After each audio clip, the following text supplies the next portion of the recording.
across to everyone who wish to join the YouTube, who wishes to watch via YouTube. Thank you.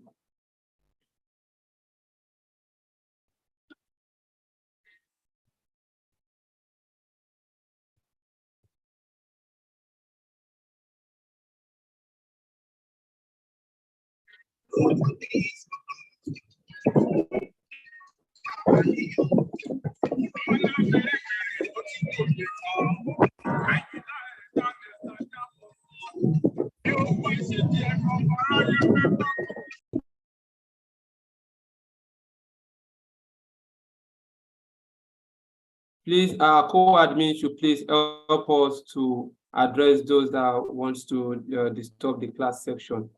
And like we said, it is better for us to have our jotters, to have our pen, because we will be having more of an interactive session. We want us to give feedback and let us relate concerning this. And we have people from different part of the world. We don't have only Nigerians here. I can see people from India. We can see people from Italy. They join us on a weekly basis. You can see people from Ghana, from Rwanda, and the like. So please, as we are relating our discussion for today, we can also apply it to our various locations. Yeah, we've sent the link across. We've sent the link across for those who wants to join via. Yeah, we also send the link to individuals too who would like to also be part of this, but could not make it through the YouTube channel. In a couple of minutes, we'll be starting the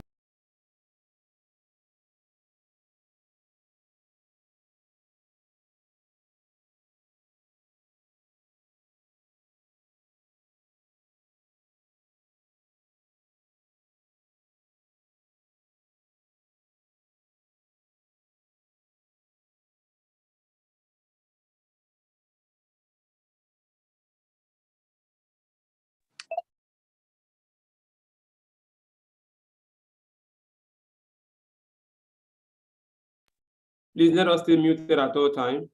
It's very important. Thank you.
All right, we are about to start fully on today's section. Like we said, we've made a couple of persons our co-admin for today. Please let us assist in coordinating the session. It's very important. Please let us assist in coordinating the session and ensure that people stay muted. I can see Mr. Christopher Inyang. You will also be made a co-admin. We know those who are always present at all times, so we can't call everyone. We are all very important. So we want to make us a couple of us co-admins so that we can help in addressing disturbance. Mr. Faithful Elijah is also here. I can see Mr. Tobichukwu also. So we'll make us as much as possible as co-admins, and also should in case the network disappoints from this end, you can also help in handling this section temporarily till I sort myself. So thank you all once again, and I'll be sharing my screen and we'll start today's section fully. Initially, when we planned on this particular topic, the initial plan was to talk about promoting positive health and safety culture. And as time goes by, we had a rethink that, okay, let us go a little bit higher. Let us try to analyze when we talk about leadership strategies in building and sustaining a culture of safety. It's one thing to build a culture of safety, it's another thing to sustain a culture of safety. And like we said from the beginning of this class, it won't be only limited. It won't be only limited to the workplace. We can apply this to passing through the socio-technical system, which we'll be addressing in this particular training. We will be going a long way to analyze it at societal level, at national level. How do we build leadership strategies? What are our own individual responsibilities? What are the strengths of human behaviors and societal cooperation in building a culture of safety in the society at large? And that will be our focus on today's training. My name is Waliu Adegoke, and I'll be taking us through this training. You can also put in the comment section your name and where you're joining us from. My name is Waliu Adegoke, and I'm joining from Lagos, Nigeria. Lagos, Nigeria. You can also put in the comment section your name and where you're joining us from. Thank you very much for being a part of this session. So your culture should be your brand. Your culture should be what defines what you do. Your culture should be what tells us about the framework of how you intend to improve on the business sustainability. When we're talking about safety at this very stage, it is important for us to understand that we are not only talking about safety at the early stage. I want to start to resume. Leadership strategies for building a culture and sustaining a culture of safety is not only limited to safety alone, as the word safety is being used in the phrase, but it has a long way to go when we talk about the sustainability of the business. If you're talking about safety, you should be directly relating it to business continuity. You should be directly relating it to the sustainability, and not only business sustainability of the world at large.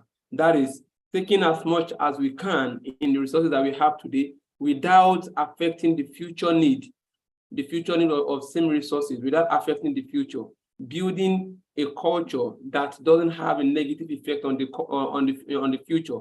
That is what we're talking about. So today's training will be focused mainly on building a culture of safety. And like I said, we should not only limit it to the workplace alone. We can draw the line across societal level, from the individual, that is the citizens, and individual that make up to the workplace, to the family or the team members or the team that makes up a particular set of skill that is required to carry out a particular responsibility in the workplace, to the management as a whole, then to the organization, and to the industry where such organization belongs, and from the industrial level to the national level, when we make laws, when we make acts, laws that help to address issue of safety. So everybody along the line, there's a role, there's a responsibility. So this particular course or this topic today is not only limited to building a culture of safety in the workplace. We can apply it, like we said.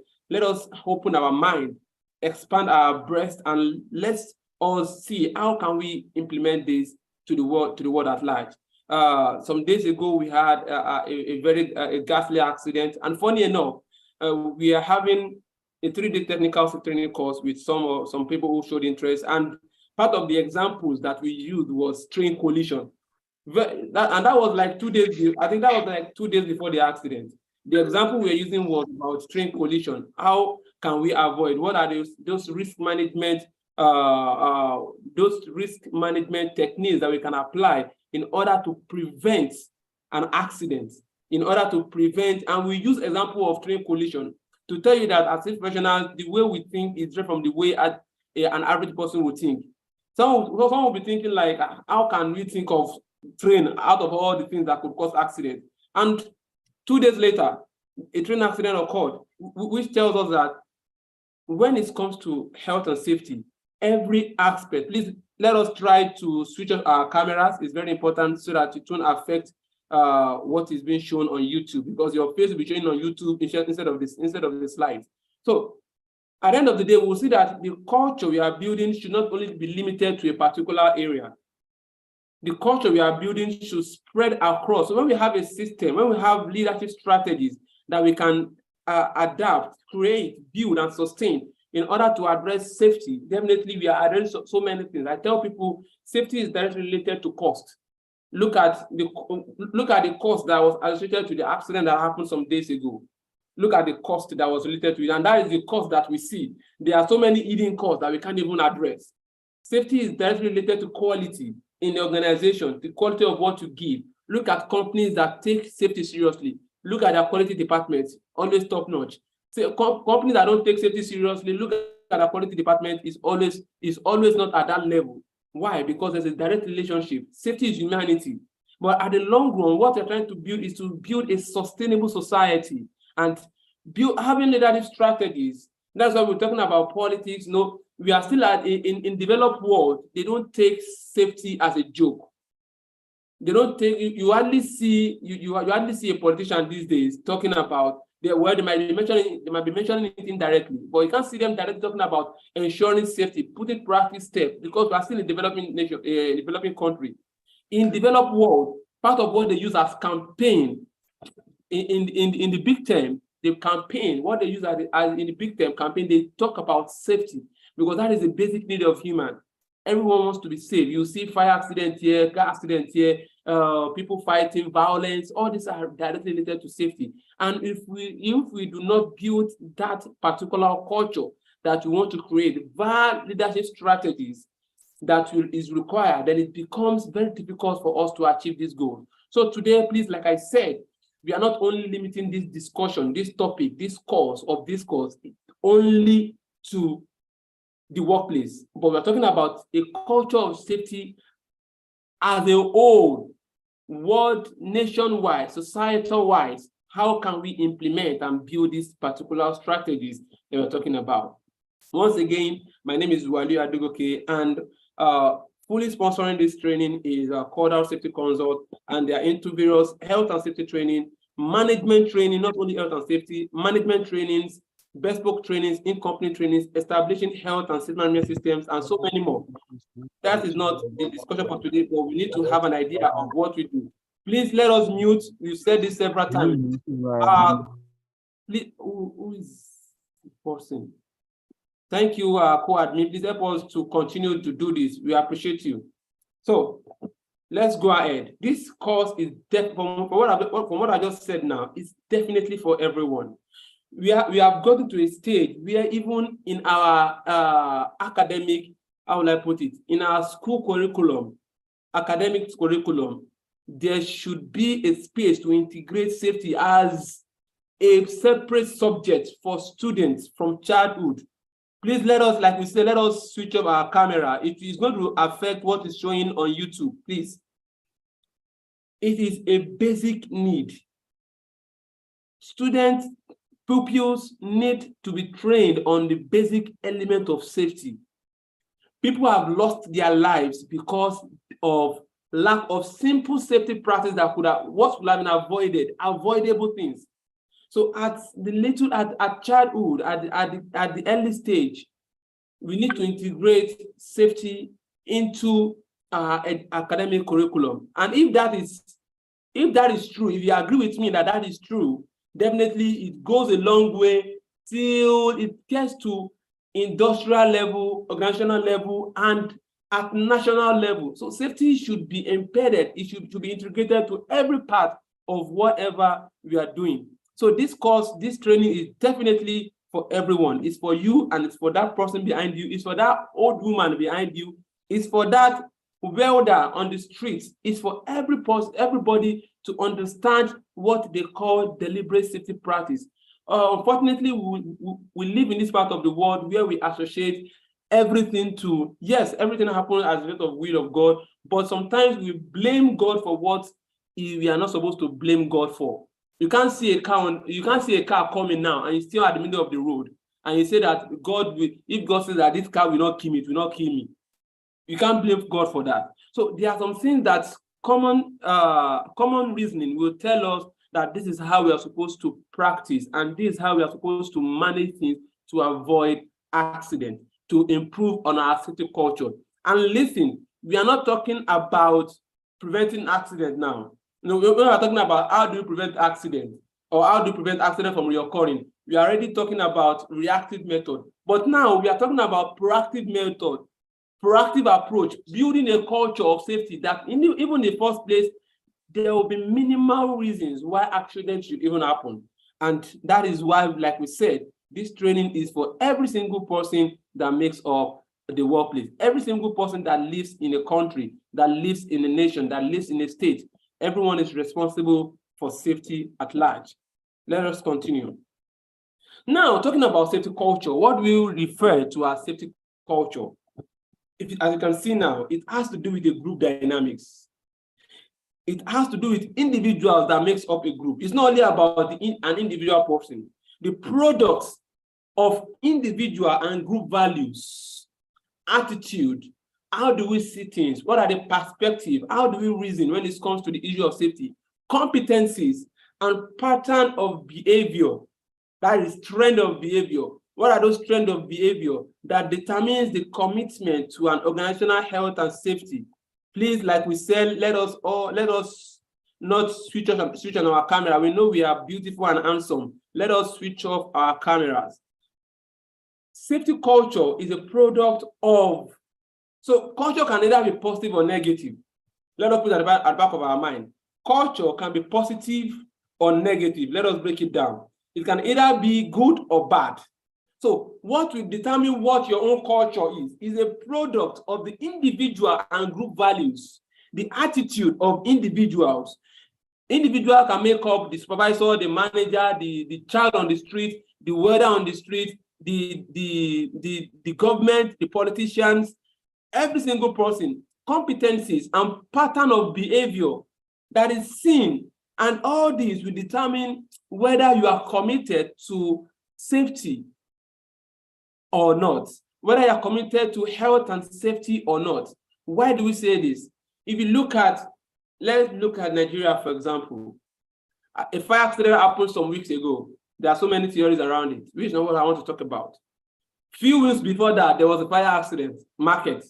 1 month before that, there was a fire accident, market. We've been having series of market accidents, fire, mostly fire, and it continues to happen, even though we have some acts that have been brought into place for investigation to prevent reoccurrence, but we still see that accident keeps on reoccurring. It tells us our culture, the way we see things, the way we define things. And at the end of the day, it tells on what reflects in the society. It tells on what reflects in the organization. Once again, a product of individual and group values. So that means that you and I have a role to play when it comes to this issue of health and safety. We are quick, when the train accident happened some days ago, we were very quick to talk about the driver. Yes, the driver is an individual. It contributed to the accident. But you can't conclude that that was actually the only root cause. Because when it comes to the safety profession, you don't conclude on the root cause of an accident until you do complete accident investigation. And I believe that the National Bureau, Investigation Bureau, something I think like that, has started their investigation. So many gaps were observed, so many loopholes that contributed to the accident. Not only one, not only two, not only three, not only four. But what we are saying here is that train driver, and that BRT driver, that train driver, myself, yourself, we are all individuals in our respective places. How do we see health and safety? We are going to ask ourselves some questions as we go on in this particular discourse. Now, talking about safety culture. Safety culture will determine so many things. And one thing about culture that you should understand about culture is that when you create that particular culture, individuals create a particular culture, the system you're operating creates that particular culture. At the end of the day, you can influence people's behavior. We are still going through that. Though it is the individuals It is the group dynamics, it is the group values, and every other thing that makes up the culture. At the same time, you can create a system that helps you to influence people's behavior via attitude. Safety culture determines how individuals in your organization commit to, number one, it will tell us how they commit to personal responsibility for safety. If you see, if you come to your organization and we ask for your management system, for example, or do you address safety, your feedback will tell us how individuals will behave, if individuals will take safety seriously in the first place. Number two, it helps us to know how your organization commits to foster trust in everyone. Trust is an important aspect of health and safety. A very obvious example, if you are flying, if you want to take your flight from one place to another, you automatically trust the pilot. You don't know the pilot, you've not seen him before, you don't know his competency level, but because in the I don't know the industry to call them. Please, what's the industry that they call the flight, the aeroplanes? I don't know. I've forgotten the aviation industry. Yeah, thank you, aviation. The aviation industry, because of the fact that they've created a system that helps to ensure deliberate safety. Their own safety practice, aviation safety practice is different from occupational health and safety practice. They have a system that they don't joke with because this is aviation, this is flying people over the air. So automatically we've created that trust in everyone. So your safety culture will help to determine how individuals in your workplace commit, how individuals in your organization commit to foster trust in in one another, how they've automatically created that trust. Before now, even if we are going, maybe you are going from Oshodi to Ojota, because you don't have a choice, even though you don't trust the driver, even if the driver is drunk, you still want to, because you don't have a choice. And that is the world where we don't have choice. But now that we have choice in BRT, even BRT now is now giving us another choice not to trust, because we believe that BRT should be safer. So how, even at your own level in the organization, how do the individuals in your organization commit to trusting one another to ensure that even if this person is not there, this person will do the job safely? That's the culture. It's already is a style, is a way of approach. Enhancing and communicating safety concern.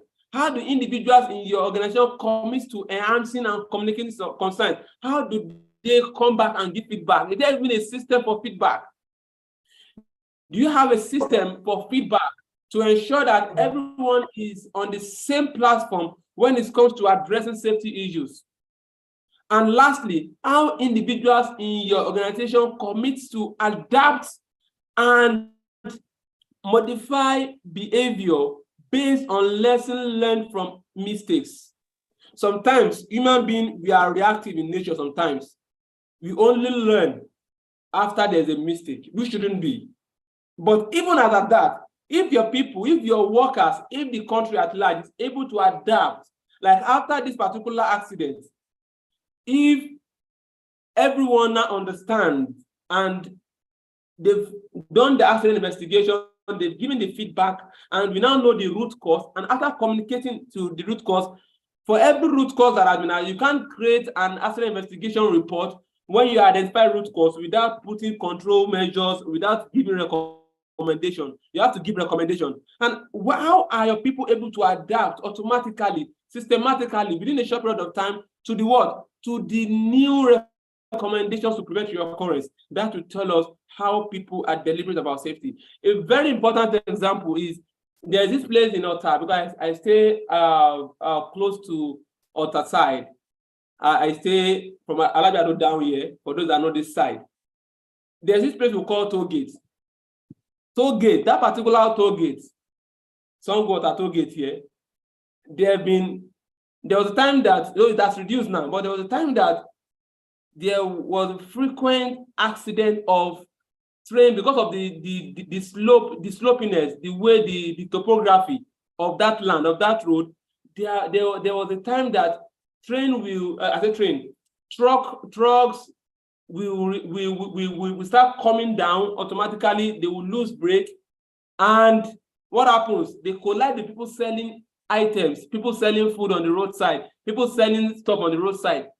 But after several times that has happened, you still go there today, you still see people selling in that same spot. Have they really learned? You're talking about the train accident, the BRT driver. We as individuals, have we communicated that responsibility for safety? What are we to do?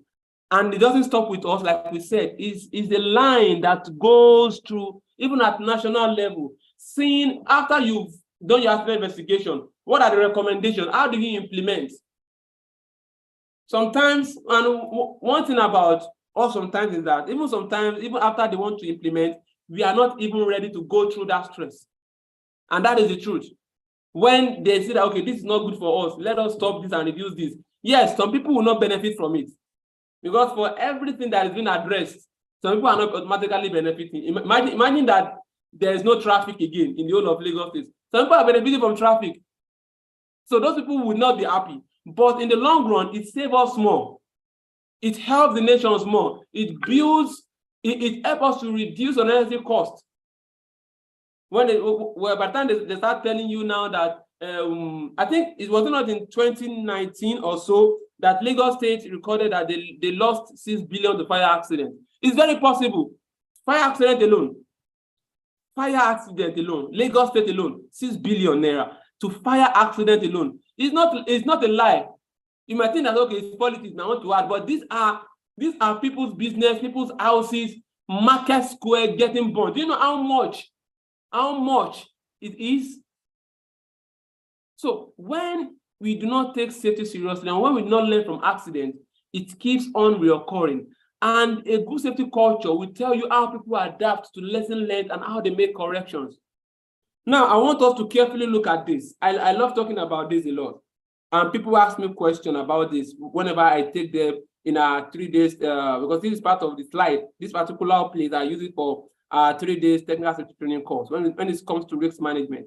And it's very important that we understand and know this and see how it relates from the individual to the organization at large, from the individual that makes up the workplace, for the individual citizen to the government at large, from the individual to the government at large. Now let's look at this.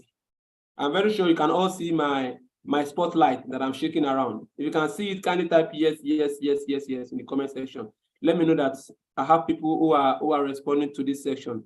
If you can see the spotlight, kindly type yes in the comment section.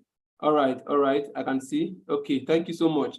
So now, this is a process. We call it the socio-technical system involved in risk management, and it was developed by Rasmussen in 1997. As old as it is top-notch, and I love to talk about this. It addresses so many things in a single, with a single picture. At the minimum stage is the direct exposure to the hazard, the work that we do, the individual, the work going around, even our walking around or our sitting at home, the direct exposure to the accident, to the hazard is this.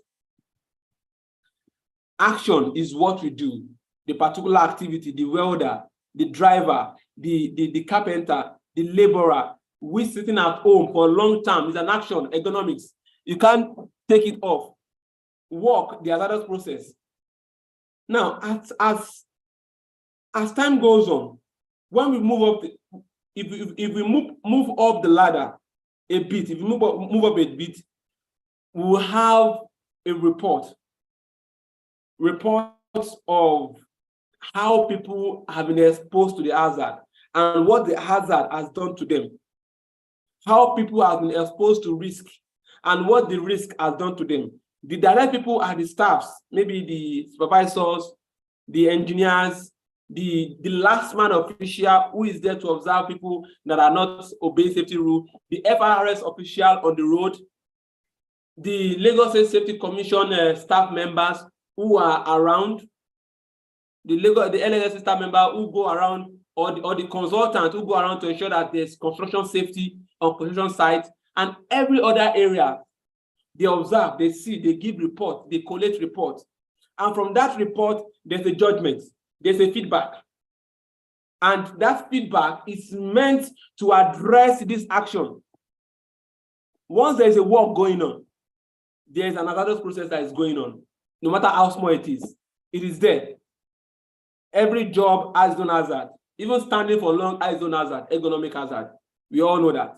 Now, from the work, there's a collation of data, even at national level, but I don't want to go to that national level because it's a trend. I want us to see the trend. At organizational level, there are staff who get these reports, who collate this report on safe art, on safe condition, as exposure to hazard and the likes. And there's a judgment, the draft judgment. And this judgment is meant to do what? It's meant to reflect in the action. Now, from the staff, after they observe, they collate this observation, they collate this data, and what happens? It becomes work reports. They send the report to the management. It moves up the ladder. They send the report to the management. They create log, HSE log, hazard log, risk register, a lot of documents that talks about the whole hazard as a whole, from the beginning to the end. And also, there's a judgment that comes with it. And that judgment, like we said, please let us switch off our cameras.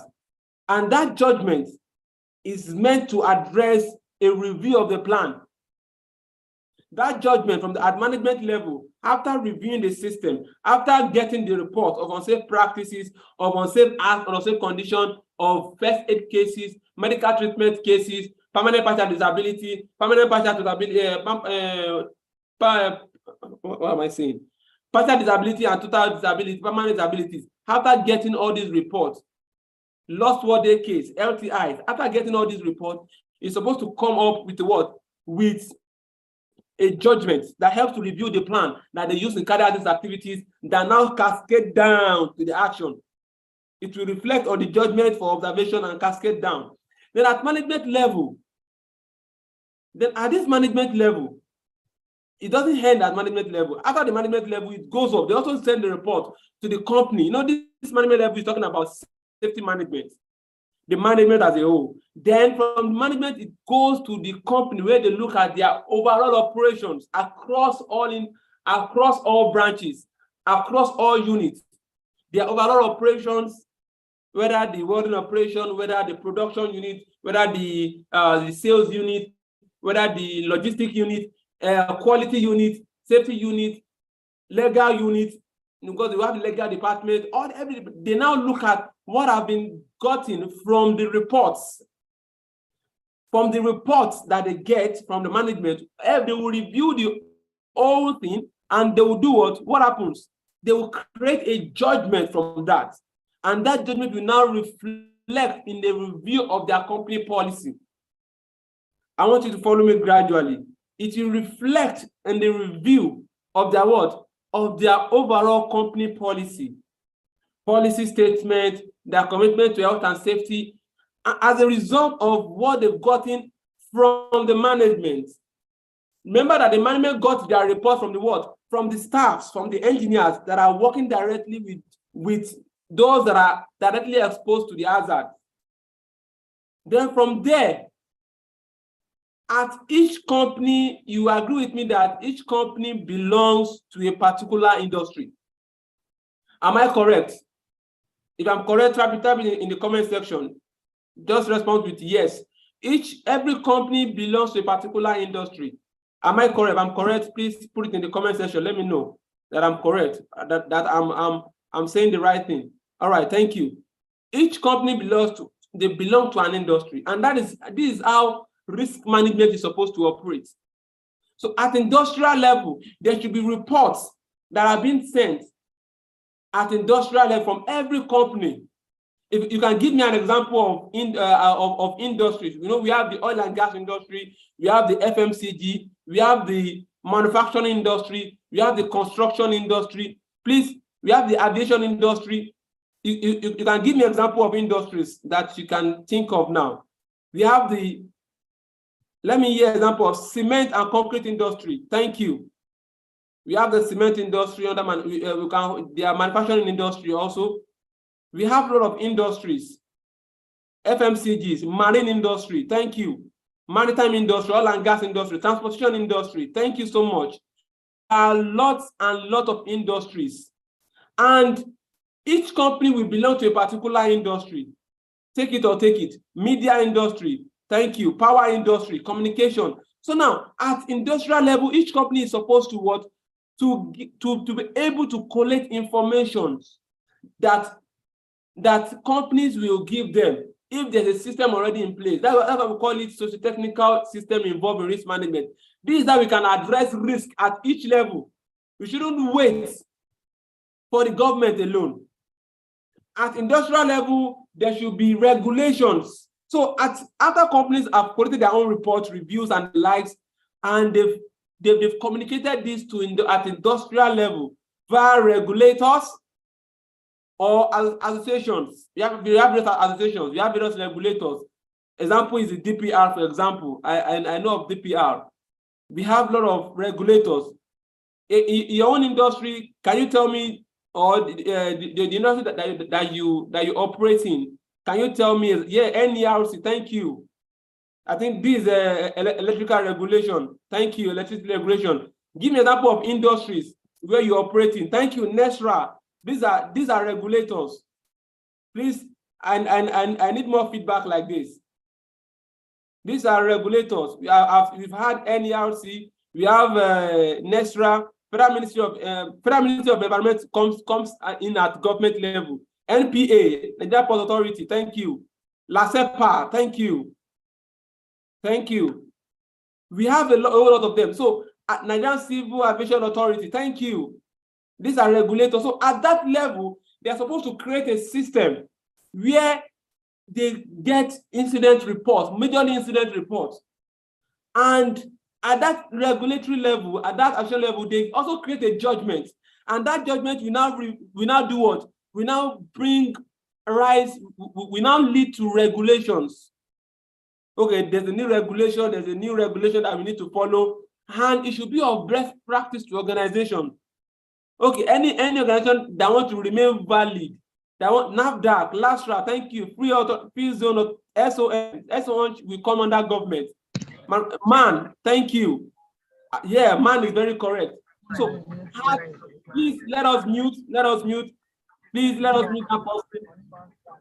Here is our Mr. Isaac John. Please, you are disturbing. So now, every company belongs to one industry, and that industry will have their own regulation that's where they operate in. Even within our safety industry, but I don't want to go to that now. So now, there's also a judgment that comes from getting incident reports. You can observe that at the minimal level, what the staff, what they get, the supervisor, what they get is observations and data. Then at management level, they get work report, log, and the like. Then at company level, they get operations review. Then at regulatory level, they get incident report, because that is where we are going to want to prevent accidents. So from incident reports, incident can be accident, near miss, incident can be unsafe practice. They can have a system where they collect reports, statistics of what is happening in every industry. They can do that. It's possible. It is very easy to create a system that makes it work, where reports will cascade from the bottom through the company through the management, through the organization, to the regulatory bodies, to the industry at industrial level, and they give judgment to help to review the regulations. Then from there, from industrial level, we now talk about what? The government as a whole.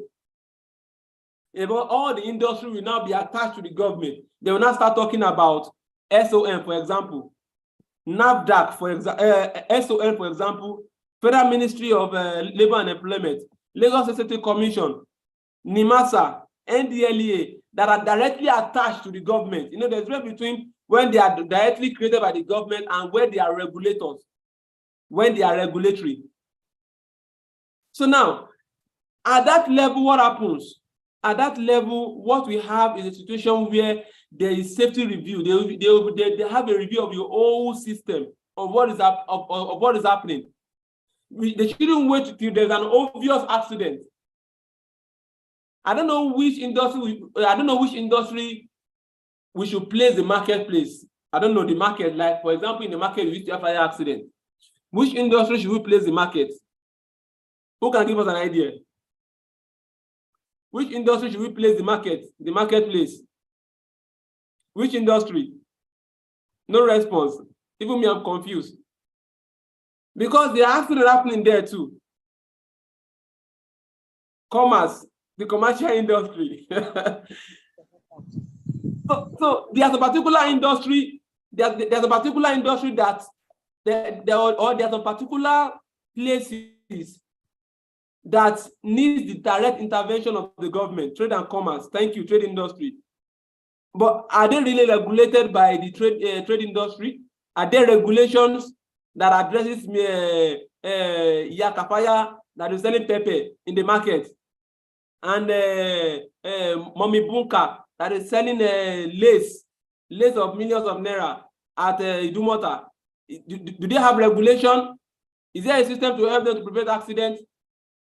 Or it's all about just them paying their taxes and paying their bills every time? Is it only about that? Is there a system to regulate what is happening there to prevent accident?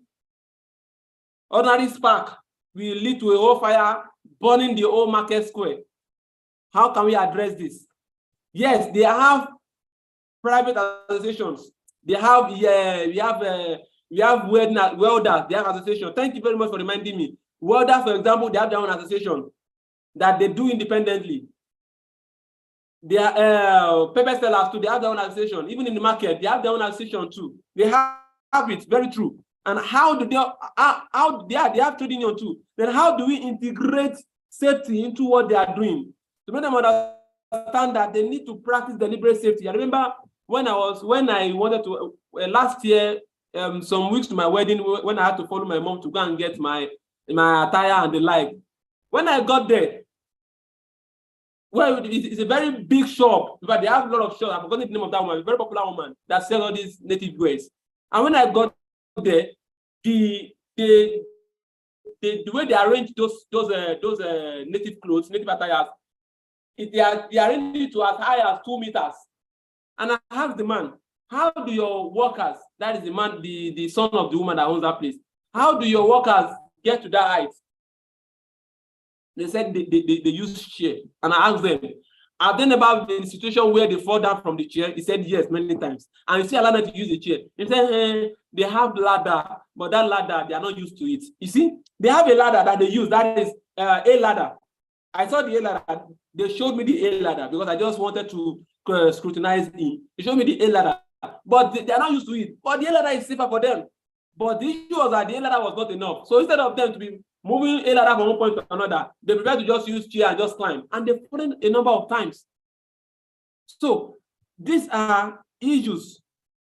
So at regulatory level, there should be industries that help to give regulations, give guidelines. Yeah, most of the time they are guidelines. They are not enforced. They are just guidelines to operate. How many? I know that DPR does that. I know that NDPRA does that because it's in the oil and gas. And oil and gas is very is an industry that doesn't joke. Same thing as aviation. But in the construction industry, for example, do we have regulatory bodies that helps to talk about issues, that gives guidelines? Or should we independently start doing that? Will it be a welcomed idea? Then from regulatory level, then to the government, like we said, at government level, safety review and analysis. That is where we now have Nigeria Bureau of Statistics. Then we have Nigeria Bureau of Investigation, Nigeria Bureau of Investigation Bureau. We start talking about DPR. Those that are being created. We start talking about the Eastbourne Act because that's when they now start making laws. We start talking about Ministry of Labor and Employment. Start talking about Ministry of Environment. You can see how it goes from the minimal level, from the minimal person that is doing the work, from that welder, how it cascades up till the government level. And at that level, what happens? There should be laws. But Koren, thank you. Koren, for example, very correct. Koren, NSC, Nigeria Society of Engineers. So what we are saying here is that at each level, there's a responsibility. And so those laws should have effect down the ladder. When they create judgments based on public opinion, it should have effect down the ladder. The laws should have effect on the industry. The laws should reflect on the regulation that the industries are collating. The law should have effect on the policy that companies are collating. The law should have effect on the plan that the management are establishing. And the law should reflect on how we now work as individuals. That is the inner part. Now let's look at the outer part. Now let's look at the outer space, because if you look at if you look at this slide, you see the inner part that I'm showing you. Then let's look at the outer part. What are the competence level that is required, or what are the challenges? Let's first look at the challenges that we have at each stage. Let's look at the challenges. From the minimal level, we have, for the level of direct exposure to hazard, we have fast pace of technological change. So when you are creating judgments, maybe at regulatory level, at government level, industrial level, management level, staff or work, you should understand that there's a fast pace of technological change. The changes in technological advancement leads to having issues that could give rise to accident faster. We are looking for a faster way to do things. We want to use minimal resources to get maximum report. We want to reduce friction. We want to ensure that things are done faster. Then there's an increase in hazard. There's an increase in risk. Then we should be able to consider this fast-paced technological change in order to address issues of risk. Let's keep going, please. Then when you move up, if you move up a bit, if you go to the management, from the staff, if you go to the management, what do you have? Changing competency and level of education. The competency requirement that we have is changing. Today, we're talking about health and safety. If those that listen to me from the beginning of the class, we see that I was talking about sustainability. I was talking about business continuity. That should be what it should be in the mind of professionals. Your job is not only to go to site and just report hazard, unsafe bad, unsafe condition, write report, and that's all. You should be able to contribute positively via safety. It should be via safety, not that safety is what you are doing alone. Via safety, you should be able to understand how you can apply the safety knowledge, how you can apply your skill, your expertise in order to ensure business continuity. Today, we're talking about ESG. ESG has swallowed so many departments, swallowed so many disciplines. Yeah, discipline is the right word to use. ESG swallowed so many disciplines because there's a change in competency requirement and level of education. Today, if you have NEBOSH diploma, if you have NVQ levels with regards to safety, I'm talking about safety now, it's equivalent to BSc in some countries. If you have some certifications, you can actually occupy or be respected more in some particular industries than when you have some old certificates that we do have before. So which means that there's a change in competency requirement, and that change will reflect on the management. Management should understand these things, and that should reflect on their company policy, because when they do not also change, then there are issues.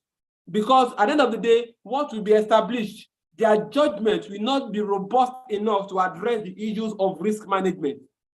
The changing market, if you move up the ladder, you now see at company level, there's issue of changing market condition and financial pressure. Even you as a professional should understand that there's financial pressure happening everywhere. Companies are closing down. The market condition is moving from one. Now, I can tell you for free that within 1 month, or within 1 or 2 months, that we have this issue of Naira. I can tell you that there have been increase in the sales of POS machines. Do you know that? There have been increase in the sales of POS machines. If you know, in Nigeria, I'm talking about Nigeria, yes. Sorry for those that are not in Nigeria. Why? Because the chemists, the pharmacists that can collect cash, I've seen a number of them that can collect cash, now has a POS machine so that people that want to buy can buy it with their ATM machine. So people are now trying to adapt to the situation. The last 2 times that I bought, like I said, I've gone to the bank now to withdraw money now, maybe 2 weeks ago. 2 or 3 weeks ago that I've gone before the first election, that I went to bank, to Ikoyi, to go and withdraw money because there was no money anyway. I'm using Jais Bank, which has helped for a while. So now what happened? After then, I have not had any cash with me. The woman that is selling pepper, I told her, Madam, I'm your customer. I've been buying something from you. I'm going to do transfer. And they accepted. The woman selling chicken. The woman selling, what's it selling? What's it selling? They're selling fish. I said, Madam, I can only do transfer. And they accepted. They are now understanding the change in market condition. They are now understanding the change in market condition. They are understanding that things are now, we need to move with the trend. That is just an example that I'm just trying to put in respect to changing market condition. And there's huge financial pressure out there. So companies are also trying to work to meet up with the requirement. A company cannot tell you that now that they want to reduce your salary, you will fight.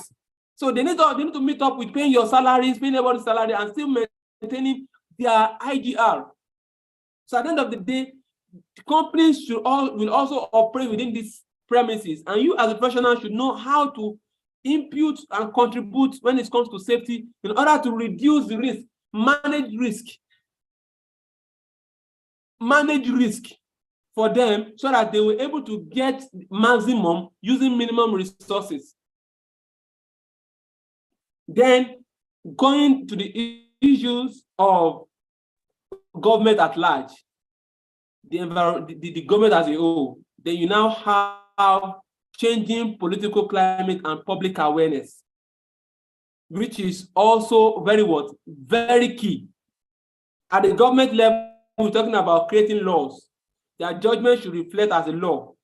Then the government should also know that things are changing. The political climate is changing. What they are talking about now in the world is changing. They are talking about SDG now. Someone was talking about MDGs some weeks ago, and I was telling him that, see, we are part of this era of MDG, even though in Nigeria and Africa, we are still fighting with MDG. There's issue of climatic factors. Some days ago, they were telling us that Nigerians should expect maximum flood, that we should prepare for flood. Imagine, prepare for flood. And that is the truth. Because of climate change, climatic factors, it's affecting us. They told us point blank, prepare for flood. But how are they putting controls to reduce the effect of flood? How are they putting control? What are they doing? What are they doing to contribute positively and to ensure public awareness? Because that's also a government's responsibility. Public awareness. When there's election, everybody knows that there's election. Everybody is focused. Everybody is getting every single information, whether true or false, whether fake news or true news. Everybody is spreading knowledge that they know. Even comedians now, they are now journalists. Everybody just doing the way he wants, passing information around. There's awareness there, whether true or false. But when it comes to safety awareness, how are we doing? How is the government helping? Even the normal regulations, please, Mr. Harrison Eguavo, please kindly mute. Even the normal regulations that we need, for example, the last man in Lagos example, you can't know all the laws. So I think that was last month that I saw a woman. She stayed on zebra crossing, and last night people came to meet her that she's not able to stay on zebra crossing. Meanwhile, there was traffic, and she can't fly, and they started harassing her. But maybe it's in the law that you don't stay on zebra crossing. How many people know that? How many people know that? How many? So the public awareness about safety needs to be deliberate and needs to be practical. There's already to a time that there should be a deliberate, what will I call it? They will call it, maybe, I don't know if I should call it, if I should call it a radio station that talks about safety alone. That's going to that stage because we are highly populated, our understanding of safety is low, and we are also trying to move with a fast-paced change in technology. And at the end of the day, you should be having, at the end of the day, it should be having, and if it will be having an effect on our perception of risk and hazard.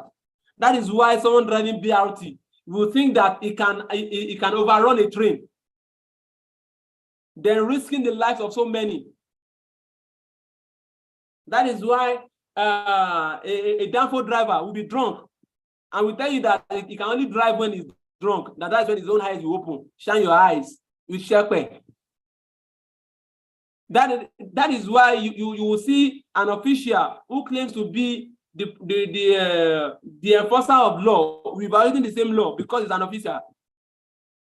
That is why you will see a driver who will only use seat belt when he sees what's it called, when he sees a last officer coming, because they don't understand the awareness and the reason is not there. So the issue of changing political climate and public awareness at government level will help in shaping the culture of the nation at large. You know, like I said from the beginning, I said one thing. I said, no matter the behavior of individuals, you can create a system that can help to shape their behavior. I don't want to go into the issue of the mental relation to that. I don't want to start talking about the frontal lobe, because that's not the discourse of today. That's another discourse on its own. About the frontal lobe, about how new cells are being created, new neurons, our channel of communication, the brain, the cells, how they interlink, and how new behaviors can be changed, and how old cells drive up and bring about new behaviors. I don't want to go into that. But what we are saying now is that if a good system is being created, it will cascade down. I also agree with the fact that some people will tell you that we are the change that we desire. True, we are the change. It starts from us. But you should also remember that if there is a law, if there's a law and it's being properly implemented and it's cascaded downward, it will have an effect. A country like UAE,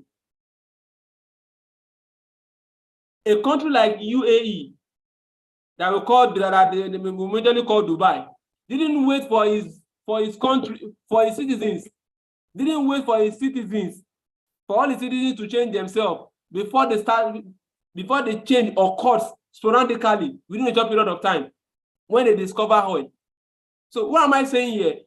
Policies, laws, absence of corrupt practices, and dedication to safety commitment of the government or of an organization, their management, will help in addressing safety issues. Now let's go to the research discipline now. When we now talk about government, what are those areas of competency or the research discipline that helps to help that we need to look out for in order to address each stage? Then we are going to this place now. Then at government and regulatory level, we are talking about political science, understanding the politics of how things work. I know most of us here are professionals, mostly professionals. How many of us are directly involved in politics? How many of us? Let us be sincere. How many of us belong to a political party in a particular ward? We most times want to associate ourselves someone that knows someone in the House of Assembly, so that they help us to push it. Let us also be involved. That is how we can actually push this issue of safety. You must be directly involved.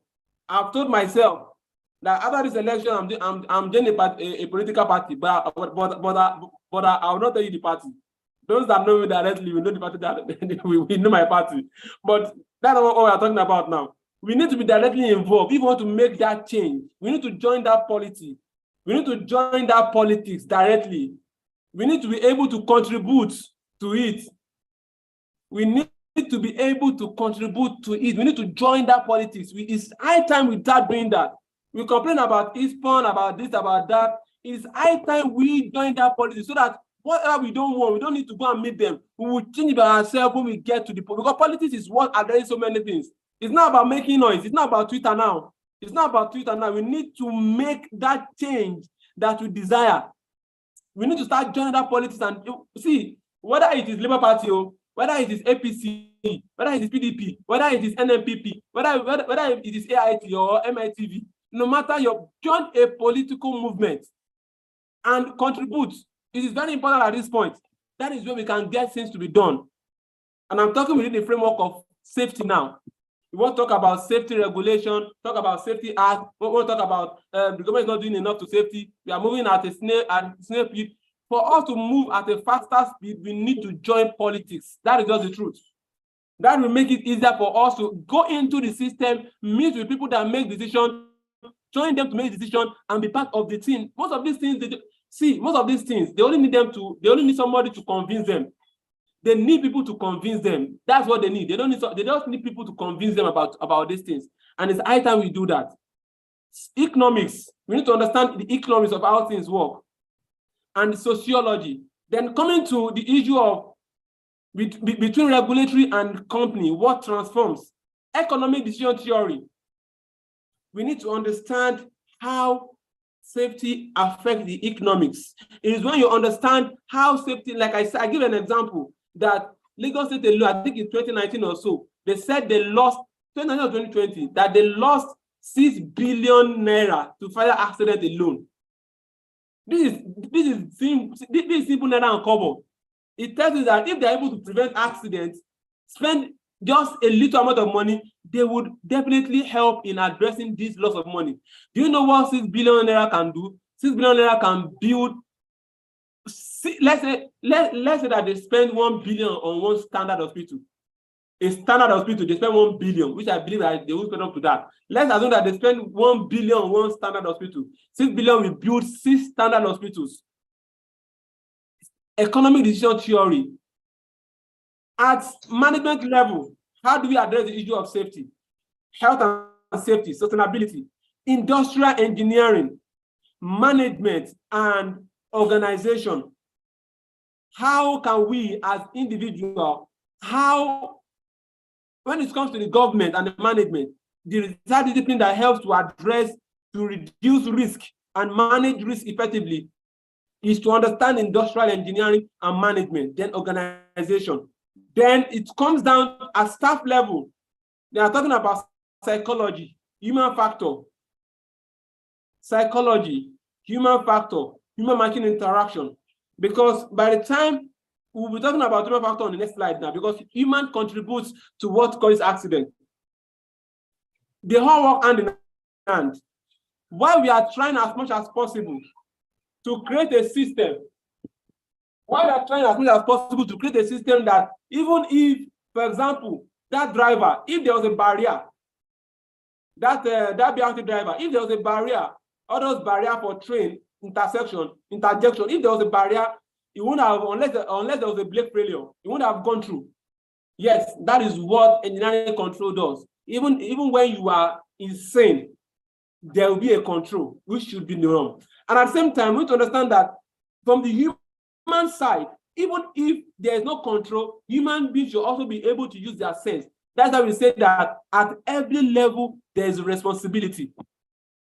And we need to understand that responsibility from the individual, from the hazardous process to the work, to the staff, to the management, to the company, to regulators, and to the government at large. Then at the minimum, you start talking about the direct exposure to hazard, the mechanical, the chemical, electrical engineering. These are the disciplines. Because at the end of the day, when you're talking about the work that the people are doing, the exposure, maybe electrical work, mechanical work, civil work, and many of them, the direct discipline is this. So if you are able to build competency at each level, putting the right source, the right people, engaging ourselves, if we believe that we are competent enough to do that, and we systematically create that system that we call socio-technical system involving risk management, we would definitely, to the barest minimum, reduce the issue of accident and promote a culture of safety in the nation at large.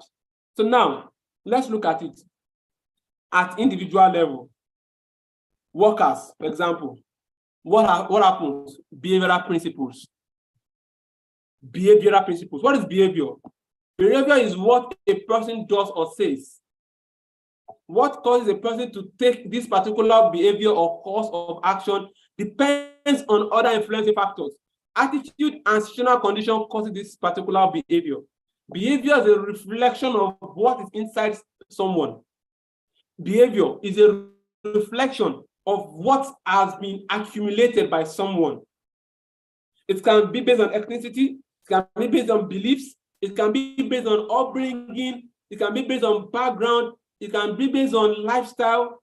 Everything comes together to create a behavior.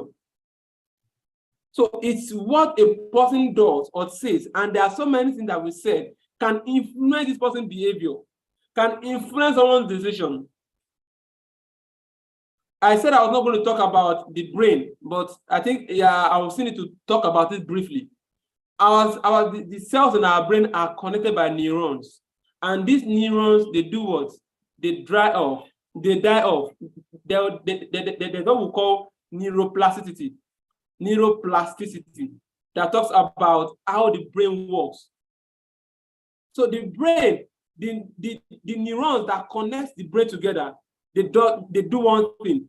The cells themselves, they have a job. The cells, the neurons, they die off and new one grows. So if for example, a good behavior wants to be influenced, then repetition. I remember Pastor Samadeyemi, I think, one of those well-respected people that I love so much, talks about repetition. Repetition, doing things the way you want it to be done. Doing things the way you want it to be done safely. If, for example, this person is working in an unsafe way. I remember when I was working in the construction industry some time ago, we brought in carpenters, laborers, welders who do not understand safety. And we started telling them about wearing body harness when they're working at height. After like 6 months or a year, one of them was talking to me and he said, sir, that's going to think that if you go, because they are only working in the construction industry with us, in the company with us. So when they go out, they have their own personal jobs that they do. They said that that's going to say that even when they are working outside, they can't work without body harness. You can see how it works now. They can't work without what? Without body harness, because we've already created that system in them. We've already influenced that behavior. We've already changed the way they practically reason now. Your brain does not want to care whether you are giving it amala or a bar or something. What it does is to adapt. Your brain doesn't care whatever you are doing. What it does is the reason why I can't eat a particular food is not because my body does not take that food, most likely, mostly, but because I have not been, I've not put myself in a position to be able to take that food. By the time I repeat that food, force myself to eat that food a number of times, I'll find myself becoming addicted to it. So the principle of repetition comes to when you create a system. So when you create a particular system, that this is how I want my people to behave, this is how I want my people to work, it shapes their behavior, it changes their mindset, and it makes them to work, and you create a culture that becomes positive in the workplace. Attitude and situational condition cause the particular behavior. What are those things that influence people's behavior? Number one, motivation. Motivation influences people's behavior. If you motivate people to do a particular thing and you give them reasons, tangible and intangible reasons why they should carry out a particular task or a particular course of action, you are definitely influencing their behavior. Intelligence. People that are very intelligent tend to be able to adapt to situations and create new behaviors based on what is required of them. Emotion, experience, attitude, situational condition, desire, need, ability, skill, ambition. These, among others, create a behavior. There's this story of a particular boy in Underbridge, Oshodi. I think the chef's boy. I don't know if I might have heard about that story. The boy was sleeping under bridge in Oshodi. At that time, the boy would have been gathering some behaviors, whether he like it or not, because that was the environment he found himself. But now, you would agree with me that the behavior of this boy has completely changed from who he was before. Why? Because of a change in the environment. Because of a change, because the environment that you have, that you create, we now determine what you take in. So when you have an organization and you have a management system, and you create a system that helps to create a particular culture, a particular way of doing things, people tend to adapt. Let me give you an example. Let me ask us a particular question. I used to make this example very well. If Mr. Let me look at two names here. Let me look at two random names. Inyang, Elijah. Now, Mr. Inyang and Mr. Elijah, both of them, they have a car and they go to work and they work in the same place. Mr. Inyang and Mr. Elijah, they have different cars, so they go to work, but they stay in the same estate. Unfortunately for Mr. Inyang, the car broke down and needed to go to work. So he took the car to a mechanic, then he followed Mr. Elijah. Then Mr. Elijah is someone that loves listening to hip hop, for example, hip hop song and Afro beats. Then Mr. Elijah, when Mr. Inyang is following Mr. Elijah to work, Mr. Elijah will play his own song normally. But Mr. Inyang doesn't like listening to music, but he has no choice. The first day he followed Mr. Elijah to work, he listened to the music till he get to work. When coming back home, he has to follow Mr. Elijah again. He followed Mr. Elijah back home. The second day, he had no choice. He still need to go to work. The car needs to stay like 1 week before it gets repaired. He still needs to follow Mr. Inyang, Mr. Elijah to work. He did the same thing, listen to music, the same music, throw. And coming back, he listened to the same music backward, coming home. And that happened like 3, 4, 5 times. On the 6th day, what will happen to Mr. Elijah? Please drop it in the comment section. Or if you want to say something, please, you can unmute. You can request to unmute. What will happen to Mr. Elijah? I want your comment, please. What will happen? Oh, sorry. What will happen to Mr. Inyang? Mr. Inyang will become bored. One, after the 5th day, after listening continuously, I don't want to agree with that. Okay. He will become part of. He will start enjoying the music. Okay, Mr. Uko Emeka. He will get adapted to the music. Thank you. Certainly, he will be adapted. To get adapted to the music. Thank you very much. Yes. Thank you very much. We can all mute now. We get used to the music. Thank you very much. Thank you. We get used. Please let us switch off our cameras, our videos. Thank you. We get used to the music. Please let us mute. Let us mute. Let us switch off. Our camera should be switched off, please. Thank you. You are right. If you get adapted to the music, adapted to the music, adapted to the music, good. It will be used to the music. It will get conditioned to the music. By the 6th day, Mr. Inyang, we are accustomed to the music. Thank you. Thank you very much. Correct. We are all correct. Involuntarily might start singing. Yes. Even without knowing it, most of the song that is on our head today, it's not because we have it in our phone, but subconsciously it becomes part of us. There is a relationship between the conscious and the subconscious. The subconscious, after some time, becomes conscious.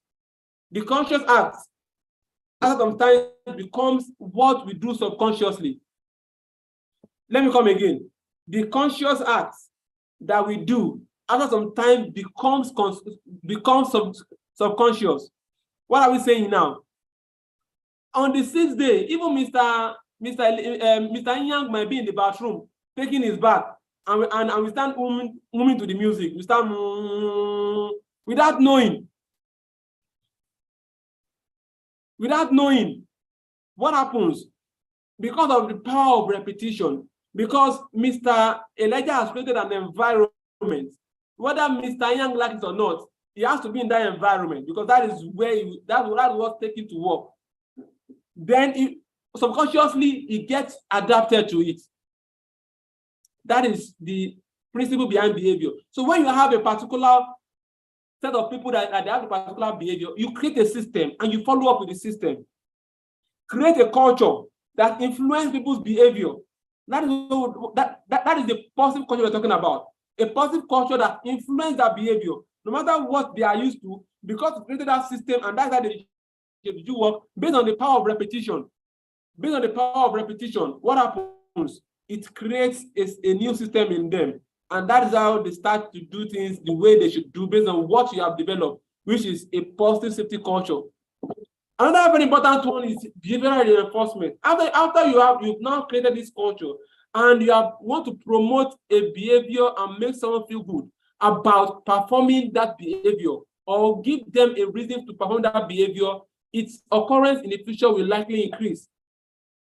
If you now reinforce good behavior, what someone is doing that is good, and you tell them, you are telling them that it thumbs up for a job well done, what happens? It creates the possibility that they will repeat such thing again in the future. But there's no funny thing that I used to say. When someone does something bad and you keep quiet, you automatically reinforce that behavior. When someone does something bad and you keep quiet and you do not caution that behavior, you automatically reinforce that behavior. But on the contrary, when someone does something that is good and you keep quiet, funny enough, someone does that is good, but you still keep quiet, then you have automatically not reinforced that behavior. Because the person will be like, I'm even doing this, and this person is not even saying anything. The person you will most likely not want to do it again.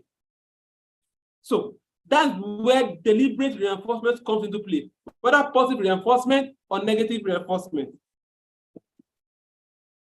If you are following, please kindly type yes in the comment section. Let me know you are following. If you are with me, kindly drop it yes in the comment section. Let me know that you are following. Behavioral reinforcement. Acceptable behavior must be consistently reinforced. Acceptable behavior, you must reinforce it consistently. It's not necessarily, so it's not something that must be expensive. Please let us mute. We've said this several times. We need to reinforce positive behaviors at every single point in time. We need to let people know that positive behaviors are encouraged. It must not necessarily be expensive. It can be as simple as a thumb up. It can be as simple as creating a special card. A kind of card that you have already created. How much does it take to create a card? Where you have people that have good handwriting and you have a good ball pen. That they just put, all this stylish way of writing, write their name and appreciate them. And you only give people that does what? That are doing the right job, the right way. Never miss an opportunity to give a pat on the back for acceptable behavior. People usually respond to positive behaviors, reinforcement. You should always encourage and give a pat on the back for good behaviors. But for bad behaviors, you must never reinforce it. You must always turn it down. If someone, for example, bullies a colleague in the workplace, you should automatically caution such behavior. You should automatically caution such behavior. It is very important. But when you do not do so, you already send a signal, like I said the other time. Always promote the behavior that is acceptable required for a given situation. What other ones include, you need to reinforce frequently and in public. Let them feel appreciated. Reinforce good behaviors in the public. For the few persons that have done good to me, for example, I love to praise them in public. So that not only to keep doing good to me, but for them to know that doing good for either me or any other person that they meet, it is something positive that we value so much. Reinforce frequently and in public. Reinforce only good behaviors. Reinforce immediately, never wait. Once you see an opportunity to reinforce good behavior, do it immediately. Let the person feel the energy.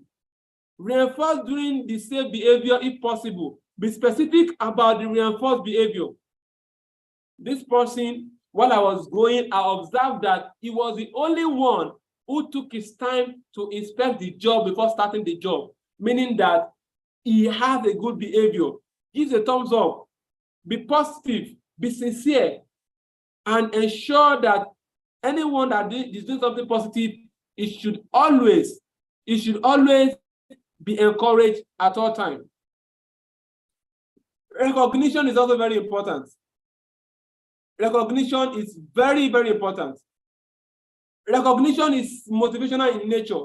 Once you recognize someone's good behavior, someone's way of doing things the right, we talk about the work. When you're talking about the hazardous process, talk about the work on its own, the direct exposure to the hazard, the human factor, the human behaviors. You need to recognize good behaviors.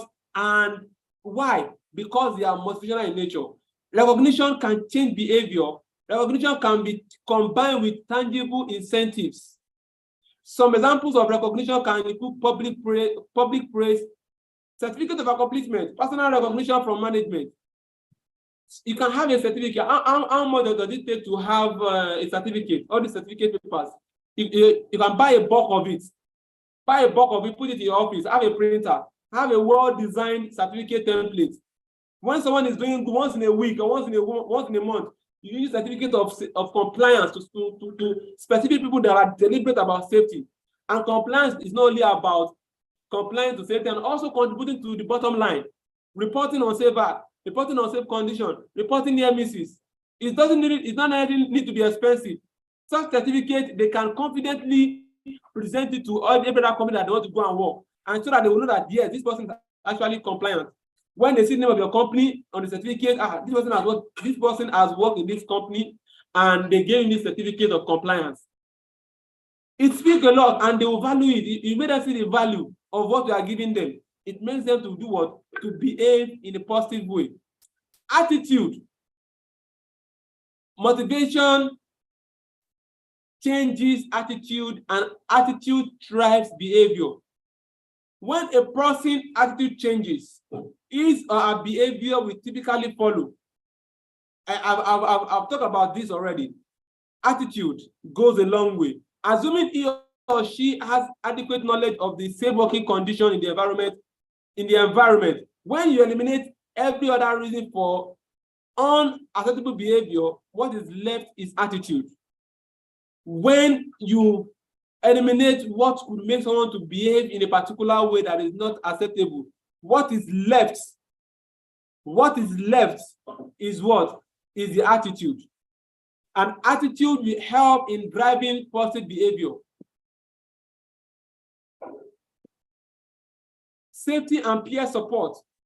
Once safety attitude are a norm element in your workplace, behavior is definitely influenced. I've talked about this already. The behavior of such people is definitely influenced. You can influence people's attitude by creating reasons why they should follow a particular procedure and establishing a system that makes them to follow and create that particular system. Peers and co-workers will expect each other to practice safety as a part of work as well as a condition for what? For employment. Everyone sending email. Unfortunately, we can't send the material directly to your individual emails. We have groups that we have. If you need the email, if you need the material, you can definitely chat me up on WhatsApp or on our business WhatsApp. Then I will send the material to you. Sustaining safe behavior. Everyone is responsible for safety. A safety culture. Attitude is key. Everyone should be responsible. From the beginning of this class, I've explained to us that there is a way, there's a trend of how the behavior is being shaped by individual behavior. And from the individual, we mentioned it when we explain how it goes to the staff. From the staff, which are the engineers, the technician, the supervisor, everyone that is engaged in the work, then to the management, and from the management to the company, and from the company to the industry, and from the industry to the government at large. And there is a channel of responsibility. There is a channel of what each and everyone is supposed and meant to do at every point in time. The human factor is very important in building relationships. You need to understand what motivates your teammates. Even there are general things that motivate people, which you've highlighted. Create individual motivation. Individual needs to work together. Why we said that you can create a system that shapes their behavior, you should also understand that their behavior at the end of the day will still contribute back to the what? To the culture. So it's a two-way thing. It's two-way dynamic. It's not in a particular way of flow. It flows in both ways. Provide positive guidance, lend strength, and reward them at every single point in time that you need to. Always treat people with respect. It's very important. Treat them equally. Treat them with respect. Let them understand how you as a leader, you respect them, you value them, and you do not ridicule their good behavior.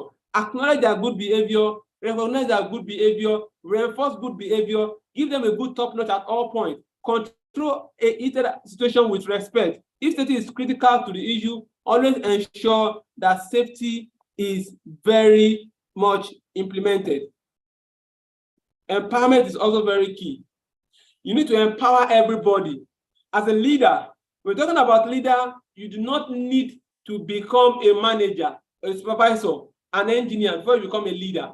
As a safety officer in your department, in your organization, as an HSC person with your responsibility, you're a leader within your own framework, and you need to also position yourself as a position of a leader. Empower individuals to successfully fulfill their responsibility to themselves, their family, and their co-workers. Everyone hold themselves and each other accountable for safety. You make them understand that everyone is responsible for safety. Everyone is responsible to create a safe and working environment. Give your teammates the authority to stop unsafe behavior without fear of negative consequence. Give them the authority to stop an unsafe behavior without fear of negative consequence. Encourage your people to correct unsafe condition as soon as possible.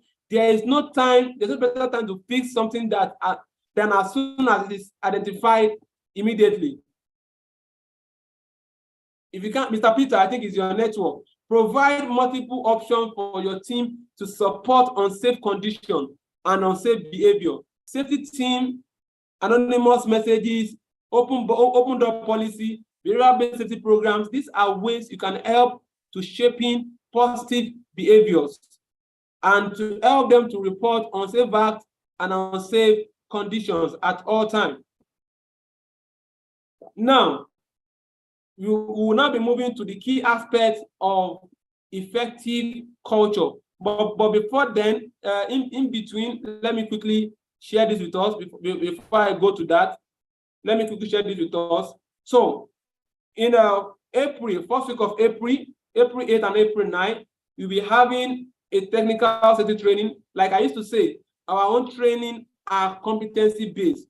We look at important courses, important topics, area of discussion, area that is very important to health and safety, and we train people on them. We just finished a 3-day technical training course that involved accident investigation and risk management. It involved detailed job hazard analysis, and it also involved HSE dashboard, HSE data analysis, and dashboard presentation. And if you want the recorded version of that training, you can actually chat me up at a discounted price. This is another training that is coming up in April. We're talking about, number one, control of substances hazardous to health. COSH, control of substances hazardous to health, then hazard identification and risk assessment training. Everyone needs training. If you are ready, if you are already, if you are, please let us stay muted. Please, someone is run away. So if you are interested, you can actually chat me up on our WhatsApp line. I'm going to share that with us now. Chat me up on this particular training and make sure to attend. This training is for every single person who is right here and every professional that want to understand technical areas of health and safety. So this is what we have for us to, again, I'll be sharing with us the WhatsApp line to chat us up. I'll be doing that later. I think that has skipped my mind now. So if you're interested, do help us, do let us know so that we can actually put you as part of those that will benefit from this particular training. Let us ensure that we also add to our bulk of knowledge and expertise in the area of health and safety. Now, going back to what we are talking about, what are the key aspects of effective culture? Number one is for you to see safety as a core value. For you to see safety as a core value. Then number two, commitment to health and safety. Number three, safety. Number three, good communication between all levels of employees, regular inspection, enforcement, and advice. I'll be talking about each of them as we go on. On this discourse. So if you want to, you can message us on WhatsApp via that number if you're interested in the training. Thank you. So now let's continue. Safety as a core value. What does it mean? What does it mean to see safety as a core value and not just a priority? Safety should be integrated into the system. Safety should be seen as a core part of what your organization holds. It's not just, okay, safety is a priority. No, it should be a core value. Saying it's a priority means that it is on a preference. It should be part of the system. It should be integrated into the system. One of the best places to start is setting safety as a core value. Core value are what you live and breathe every day. You can't say breathing is a priority for you. You can't say, no, it doesn't add up saying sleeping, breathing is a priority, or eating is a priority. It's a part of you, whether I like it or not. Or working to get paid is a priority for you. It's a core value. It's integrated into you. It is what makes you you. So that is the difference between core value and priority. Breathing, for example, is not a priority. It's what makes you you. Without breathing, you are dead. These are the beliefs that define who you are and how you react during certain situations. Am I communicating? If I'm communicating, kindly type yes in the comment section. Kindly type yes in the comments. If I'm communicating, kindly type yes in the comment section. Let me know I'm communicating with people. Kindly type yes in the comment section. Let me know I'm communicating. Now, for you to know if you see safety as a core value, I'm asking this question. Do you stop at the red light at 3 a.m. is in the midnight? But don't let us say 3 a.m. Let us say 4 p.m. or 3 p.m. in the afternoon, because 3 a.m. there are a lot of things involved, security issues. 3 or any time at all. Do you stop at the red light at 3 a.m. even though you do not see any other car on the road? There's no car on the road. There's no camera that is monitoring you. There is no, what's it called? There's no last man that is at the corner trying to observe who's going to violate, because most times our last men, they are always looking for who they will catch. So now the question is this: let's leave 3 a.m. alone, because I know there are security issues that people say, let's leave security issue alone. Let's say 2 p.m. in the afternoon. There's no traffic. There is no car coming. There is no camera that's monitoring you. There's no enforcement agent that is monitoring you. Only you are driving. But the red light, the traffic light says red, means stop. Will you stay? Will you wait, or you will drive?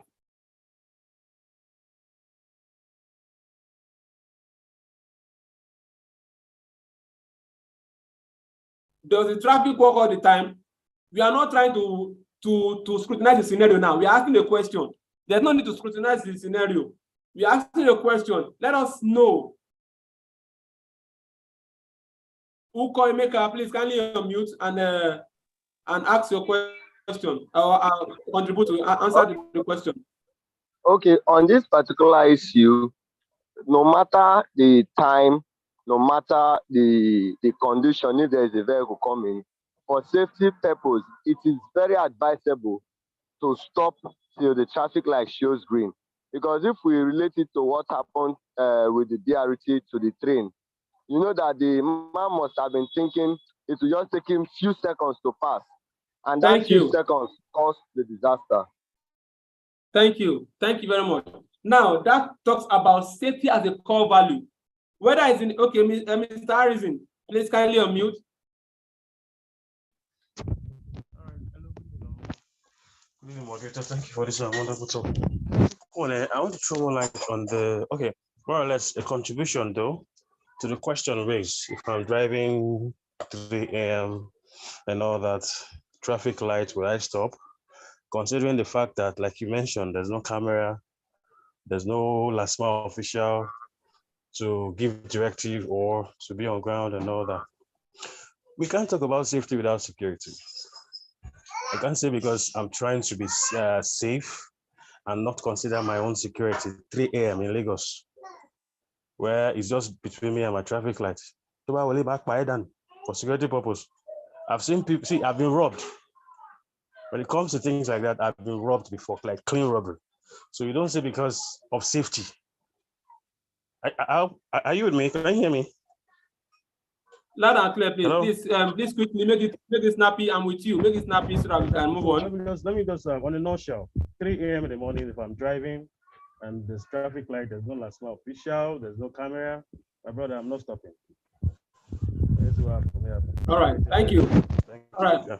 all right. Because of time, now it is true that please let us stay muted. Let us stay muted because of time. Once we are through, once we are done, we can have our time to talk.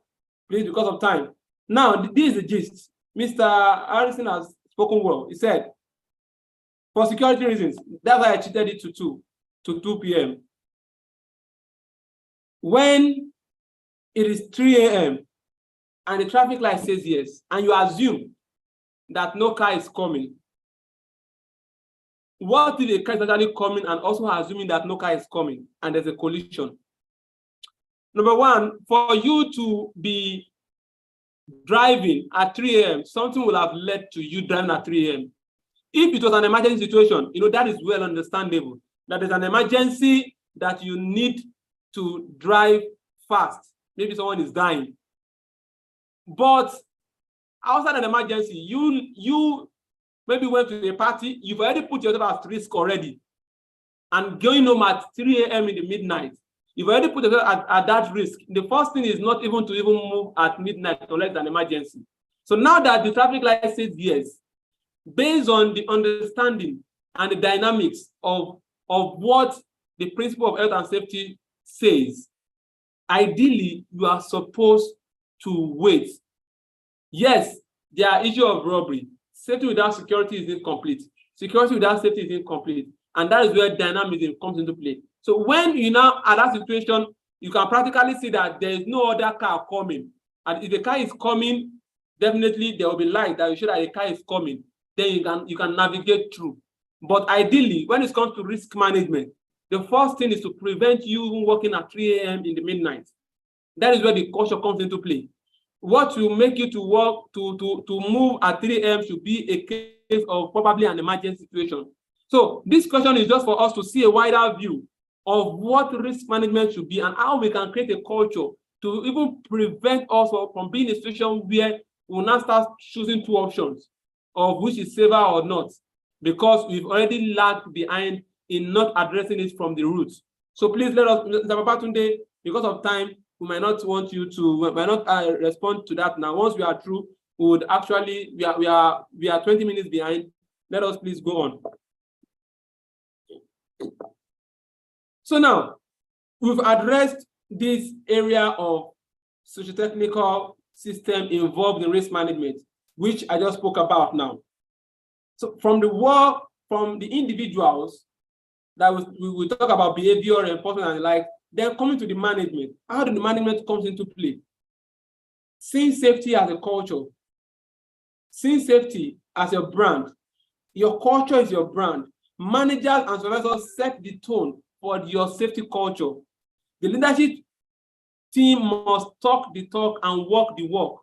You must walk the walk and talk the talk. It's not only about theories here, but about being practical with the realities of what is on ground and practically engaging in safety commitment. The leadership team allocates resources. People are the resources, the time are the resources, the investment, the money investment are the resources, and to invest all this in their team members to demonstrate their commitment to safety. Leaders know that safety adds value to the company. They should understand that basic aspect, that safety actually adds value, complete value to the company. Establish and enforce high standard performance. It should show in their organogram. It should show in their key performance index. Their KPIs must include value for safety at all times. As a leader in your company, you get the behavior that you accept. You all agree with me? You get the behavior that you accept. If you don't want to accept a particular behavior, you can actually create a system that will neglect such behavior and ensure that you stay committed to whatever you don't want to accept in your workplace. And that also happens, like we said, according to the technical system, even at government level, whatever you don't want to accept, you don't accept that, you don't accept it. It's just that these days, everything has been associated to means of generating revenue. For evaluation, you'll be seeing 40,000, 50,000, 30,000. And one annoying thing about, sorry, I'm using it here as my own my microcosm of my own explanation, because this is where I stay. There was a particular day, for those that know the route between what's it called? Abule Egba to Yanopaja. After crossing the bridge for Abule Egba, there's a bad road that is a major road. Very bad, but the BRT lane is fine. So a day before, no, let's say 2 days or 3 days before, I passed through that route because it was very bad. They told us to pass the BRT lane. So fast forward to this particular day, I thought they still wanted us to pass that BRT lane. Meanwhile, I saw Danfo drivers, all these yellow buses, I saw them on that BRT lane. So I automatically thought that, okay, they are still allowing us, that's where assumption comes into play, to pass that BRT lane. As I entered the BRT lane, this BRT task force, the policemen started arresting us, not only me. Meanwhile, those Danfo drivers were there, parked there, calling passengers, and they didn't arrest them. That is where there's no complete commitment. It's just a way to generate revenues and to punish some people unnecessarily. And the road was still bad. So at that point in time, because there is no equity, you are not treating people equally, definitely you are not ready to commit yourself to safety. Your standard of enforcement must go across all parties, must go across everyone. You get the behavior that you accept. If you accept shortcut and bend safety rules to meet production deadline, you are setting the team up for failure. The fastest way to destroy a safety culture credibility is through a leadership team disregard for their safety rule. That's how I used to advise people. If you see us doing free trainings like this, invite your managers, invite your directors, invite your supervisors, let them also attend these trainings so that they will hear this themselves. The fastest way to destroy a safety culture's credibility is through a leadership team disregard for safety rules. Let's move on, please, because of time. Another important thing is communication. You need to build trust. Do what you say you will do when you say you will do it. Build trust among your colleagues. Ensure timely and appropriate response to identify hazards and report by your teammates. Create a channel that people communicate. Remember when we were talking about the socio-technical system recovery risk management, we gave a line of communication from the work till it gets to the government, to the industry at large, and how they can use it to review their policies, their laws, their regulation that reflect on the company's policy and comes down as a safety plan, then comes down as an action for implementation. So it's an all-round system. At the end of the day, if we do not proactively ensure that there's communication of hazards, risk that could cause harm to people, to individuals, to your teammates, and they are unable to be, and they are not communicated, definitely we are inviting risk and hazard and accident in the workplace. You need to have an action plan in place to address and remove the hazard and reinforce current safety practices through ongoing teammate coaching and discipline where necessary. You need to reinforce current safety practices. Ongoing training must demonstrate lessons learned from incidents and educate new and existing teammates in proper safety techniques and procedures. They need to understand that there is a technique and safety procedure that they need to follow, and they need to learn from lesson learned. Lesson learned must not necessarily mean from your own company alone. It can be from another industry. It can be lesson learned from all those past accidents we've learned in the past. Let them learn and let that reflect in your own safety practices too, so as to prevent such accidents from happening in your own workplace. Leadership role is very important. You need to set new direction. You as individuals, you are here listening to me. You need to set new direction. Successful leaders are prepared to set out in new direction, find new opportunity and different ways to take things forward. When you are having a particular system and you keep recording the same accident or the same unsafe condition, it keeps happening. You keep having leakages. You keep having forklift tilting. You keep having lifting operation getting failed. You keep having a particular risk, danger occurrence happening in your workplace. Then you need to be able to be dynamic enough to set out new directions, find new opportunities, new ways, and different ways to take things forward. Lead by example. Successful leaders begin with their people. You need to understand that those that you are working with, you don't need to create a barrier that I'm the safety manager here, supervisor here. Then they see you as a policeman. You need to create a good relationship with your people. Build a community where people see safety as a way of doing things and not as an option. Successful leaders begin with their people, begin with the carpenter, the laborers, the technician, the technocrat. Begin with the operator. Begin with everyone around you. Successful leaders begin with their people. They build a shared vision, then together determine what destination success should mean. Am I communicating? I believe I'm communicating. Futuristic. Successful leaders find a new way to improve culture and look to the future. You need to look at the future. What does the future hold? What can happen in the future? Be futuristic in nature, and you don't rest on the past. You look at how do we take ourselves from having 5 accidents in a year to having just 2. How do we reduce our LTI? How do we reduce our medical treatment case? How do you reduce our lost work day case? How do we reduce the number of accidents that we have? How do we increase the number of training? How do we increase people's engagement in safety? How do we promote a safety culture? You need to be futuristic in nature and not lie, rest, sleep on past. That does not portray what a good leader is. And at the end of the day, you'll be able to create a positive safety culture that will help in improving your quality, the quality of your services, of your production. It will help in reducing absenteeism.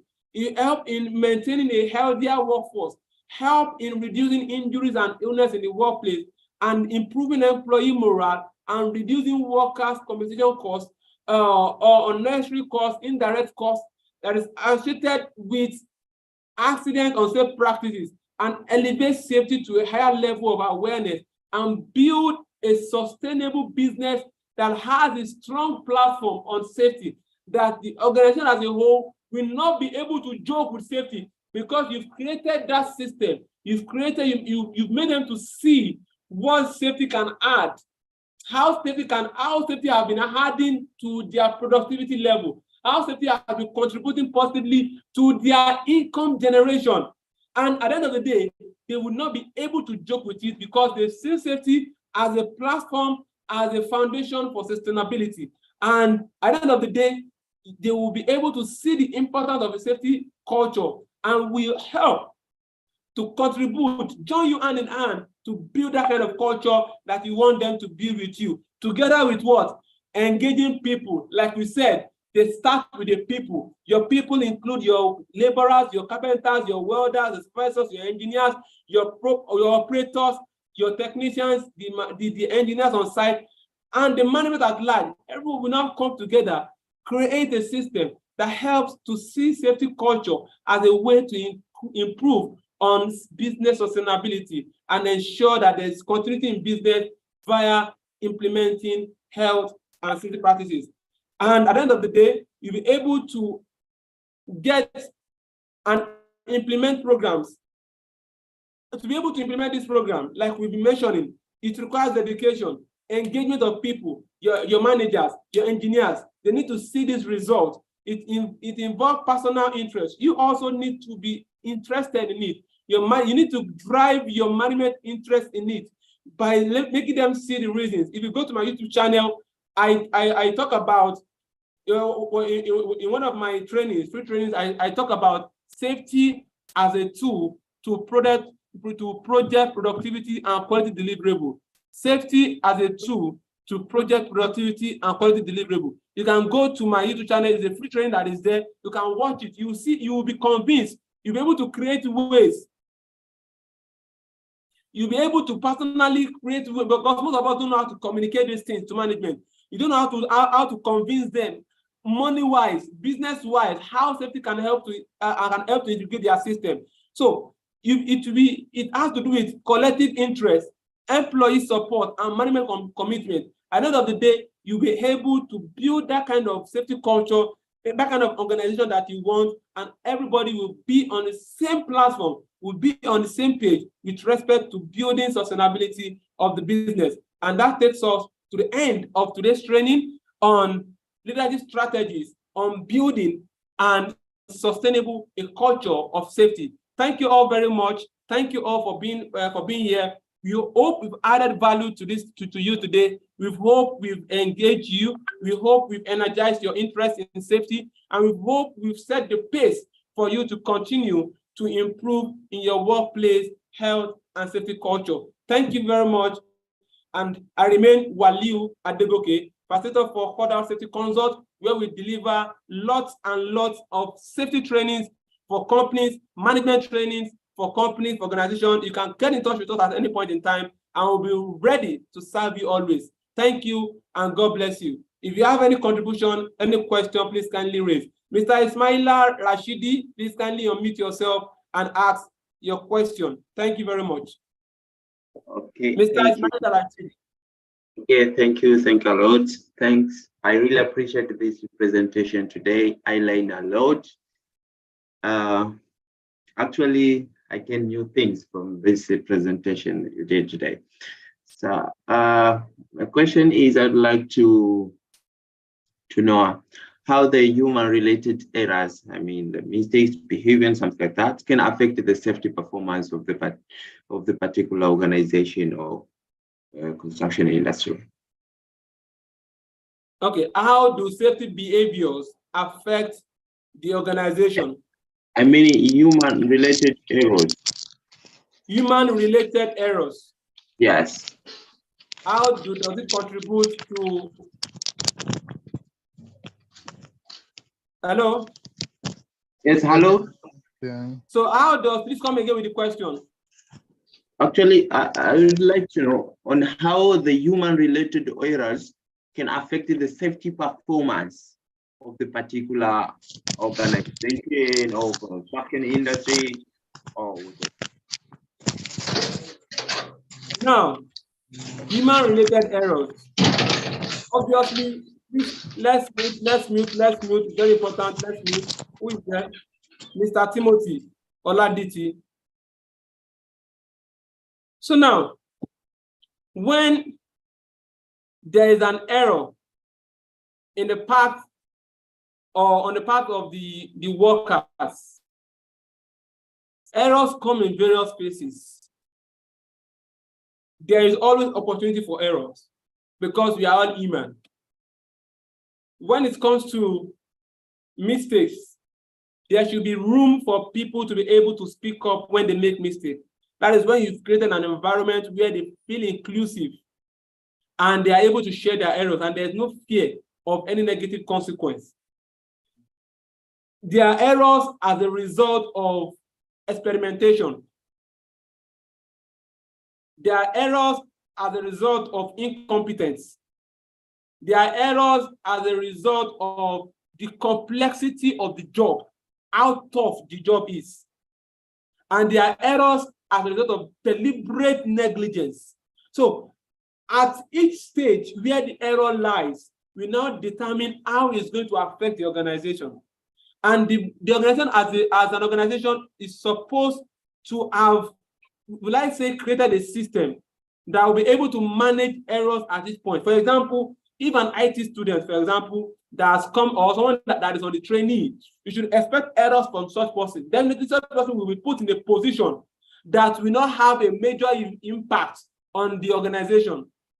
Because when errors are deliberate or errors are a result of negligence, it affects the time, the downtime, or how will I call it? It affects the bottom line. When there's an accident, for example, let's look at what happened in Nigeria, for example, in Lagos. There was an error, a miscalculation, a deliberate error that led to death of people, that led to that led to not only death, that led to serious injuries and damage to properties. Now, that will lead to a cost effect. A cost effect, extra cost, spending money, compensation, the train got damaged. If they are going to repair the train, the cost of repairing the train, all these, we also, even if it happens in an organization, it will affect the reputation. Remember when there was time that there were, I think that was a long time ago, maybe 2010, I've forgotten, when there was this plane crash that was happening almost consistently.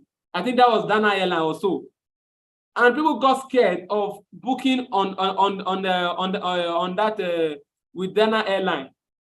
Why? Because of the accident, because of the errors that were continuous, and they lost income generation, they lost money, and it's affected their reputation, and they were unable to, at that point, continue to manage their business. So when there is an error, it has all these effects on the organization. I hope that answers your question, sir. Actually, Mr. Rashidi. Yes, clear. But how can we calculate, how can we measure the human errors? You can measure the human errors by understanding the impact of those errors. As a professional, you should be able to understand the impact, and that is where data analysis comes into place, safety data analysis. Based on when there's an error, and the error leads to an accident, definitely the accident that has happened, you should be able to know the direct cost implication and the indirect cost implication, and be able to put them down in naira and kobo, or in dollars and cents, or whatever your denomination that you are using. Then you should be able to use that as a guide to know what it actually cost your company to have gotten involved in this particular error that led to this accident. Like, for example, someone who was absent from work, who got, maybe an accident happened and led to 3 people getting injured. Those 3 people, they are absent from work, but they are being paid their salary, but they are not coming to work. The company pays for their medical treatment, for their medical fee. The company pays for that. The company will, if it's a permanent total disability, the company will need to recruit new people, train new people. There's a cost attached to recruiting new people. There's a cost attached to retraining new people, and waiting for them to meet up with that, to blend with your operations. So as time goes on, there's a cost implication, and that cost implication, you put it down in naira and kobo for you to know what it actually cost your company to have gotten involved in that accident as a result of an error. But like I said, errors come in various phases. There are some errors that comes as a result of negligence. There are some errors that come as a result of deliberate practice. There are some errors that come as a result of incompetence. There are some errors that come as a result of the complexity of the job. And there are some errors that come as a result of experimentation. So anywhere it falls to, we now determine how it will affect the bottom line in terms of cost and every other area. I hope that is fine. Actually, real fine. And thanks a lot for the great explanation. I really understand the concept, actually. Thanks a lot. Thank you. You're welcome, sir. Any other parts, any contribution, any raising of hands? Let us see. Mr. Uko Emeka, that will be the last person for today, so that the time is fast spent. So, can you unmute yourself?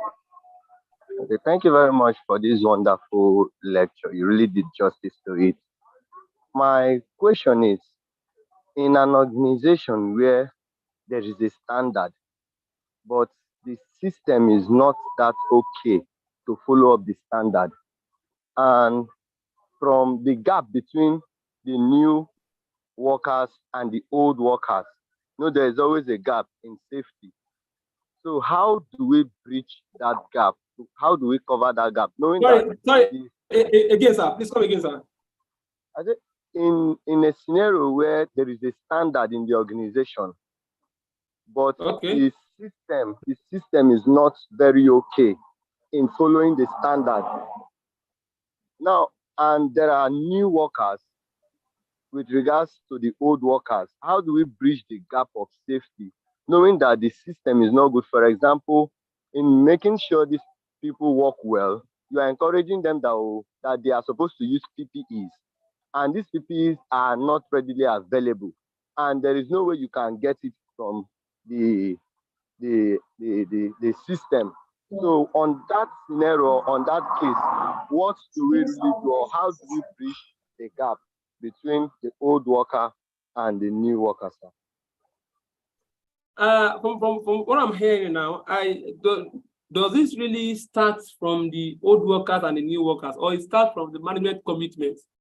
Because when you say that there is no way, when you say that there is no way you can get the PPEs, what is it, that there's no management in place to get the PPEs, or the management are not committed? I want to hear that part. Is it that they are not committed? Maybe the management is not committed in that. That is where it comes. That is where it starts from. Like someone said here, trainer. Assuming maybe you're talking about bridging the gap between old workers and new workers. I would have suggested that there should be a SIMOP operation.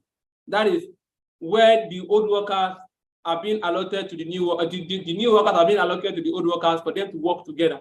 Maybe you section their job, new scaffolder working together with an old scaffolder, so I will see how the job is being done.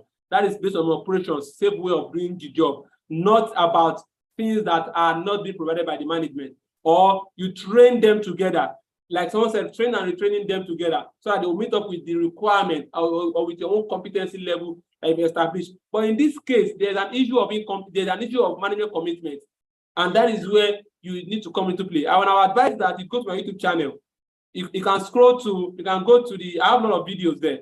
You can search for safety, a tool to project productivity and quality deliverable. It is free. I'm not getting one comment from you, from anybody, for watching the video. YouTube is not paying me yet, so I don't have enough views on the live, but I'm doing it for the passion and to make people to learn more about safety. So go there. In that video, I explain how you can convince your management to see safety beyond just safety, to see it as a tool to project productivity or productivity and quality deliverable. So go to that YouTube channel, go to that video and watch that video. You will see how you can convince them yourself to be able to do things you want them to do. You get it? So that is my advice. Thank you very much.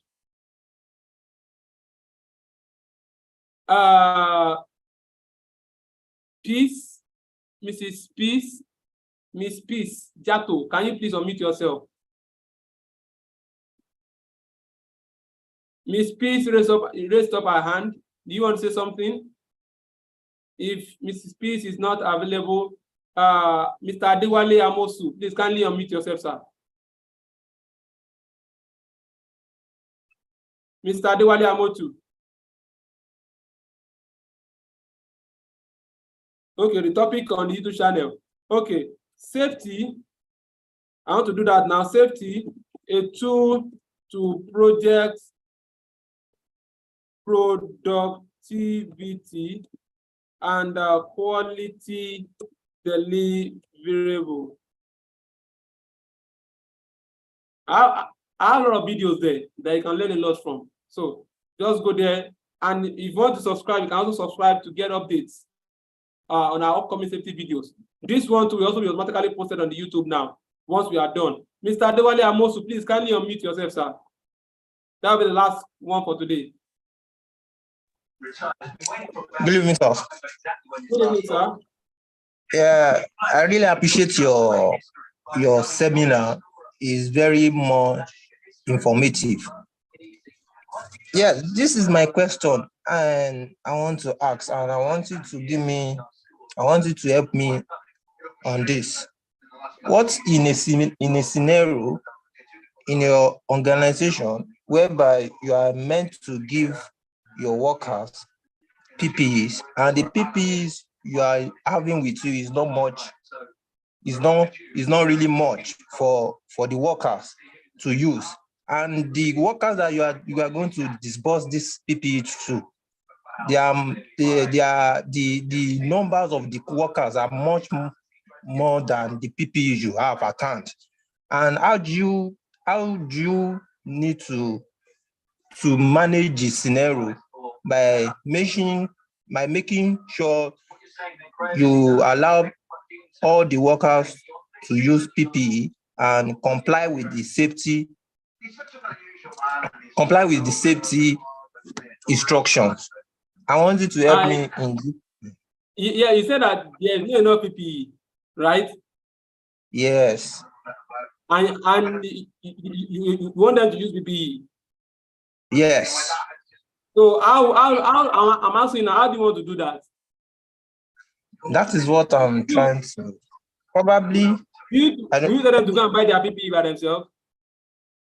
It's not possible by doing that. So the management should address that. It's as simple as that. Okay, thank you for that. Once again, it's still about the video I'm saying.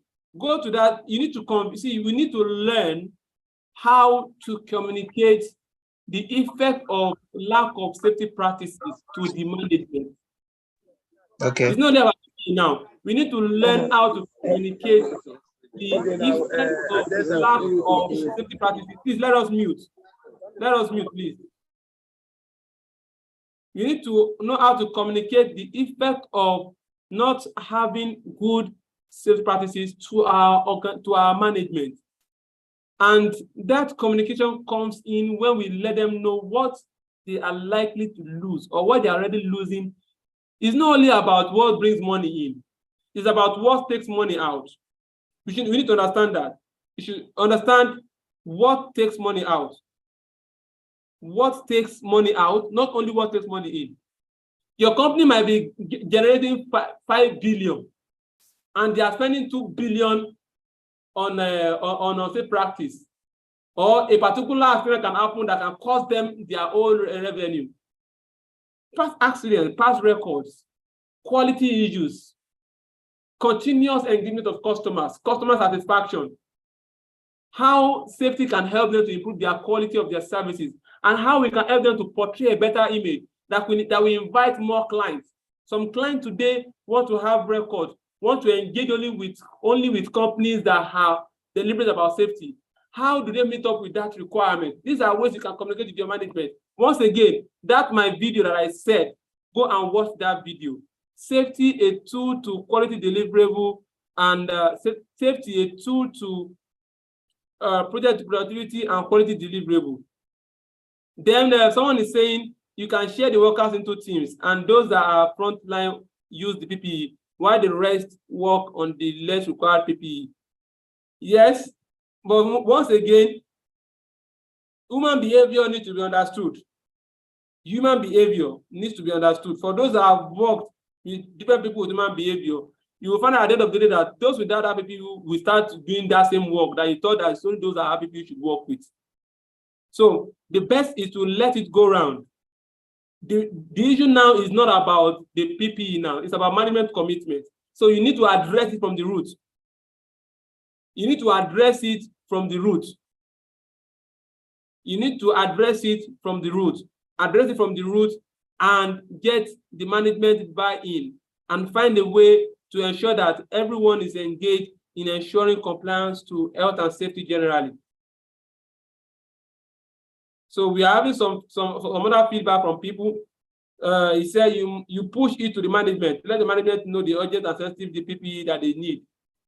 You can share the workers into teams, and those that are the frontliners use PPE, while the rest work on the less required PPE. For example, now, if it's work at height, not everybody will require to wear body harness unless they are going to work at height.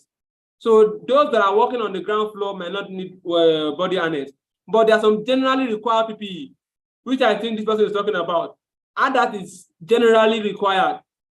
Safety boots is generally required.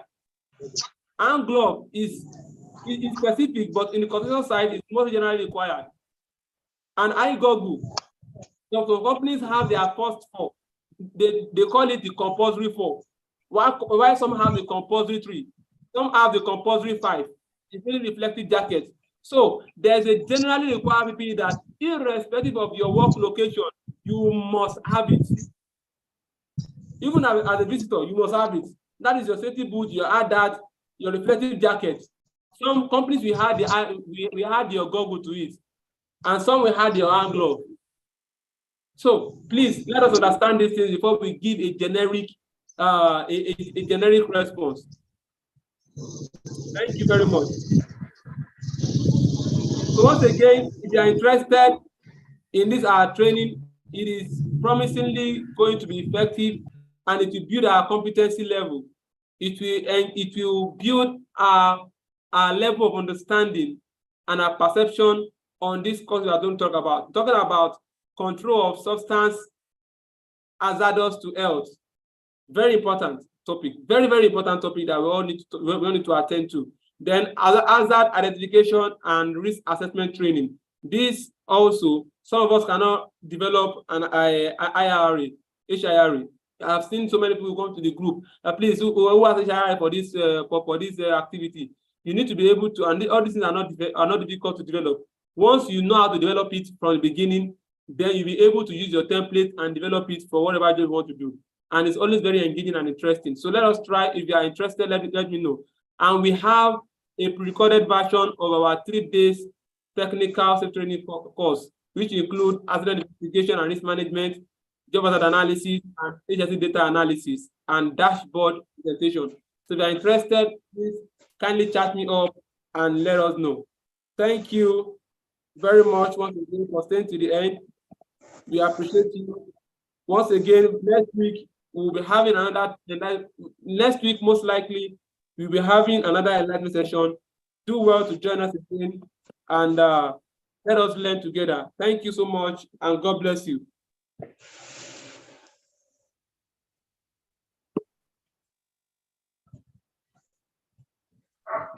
Thank you very much. God bless you. God bless you too, sir. Thank you, Mr. Wasiu. Really appreciate that. Yeah, thank you so much. Waliu is the name. It's still fine anyway. Yeah, Mr. Peace was trying to ask a question before the network interrupted. I appreciate your effort. Your teaching was actually clear, understandable. So I thank you very much, Mr. Waziri. Thank you so much, sir. Thanks so much. Thank you so much, Mr. Wayi. Thank you so much. Thank you. My number is there to tap me up. Thank you so much. Thank you very much. I appreciate. Thank you. Thank you very much. Thank you very much. God bless. God bless you too. Thank you. You really hit the nail at the head. Yes. Thank you so much.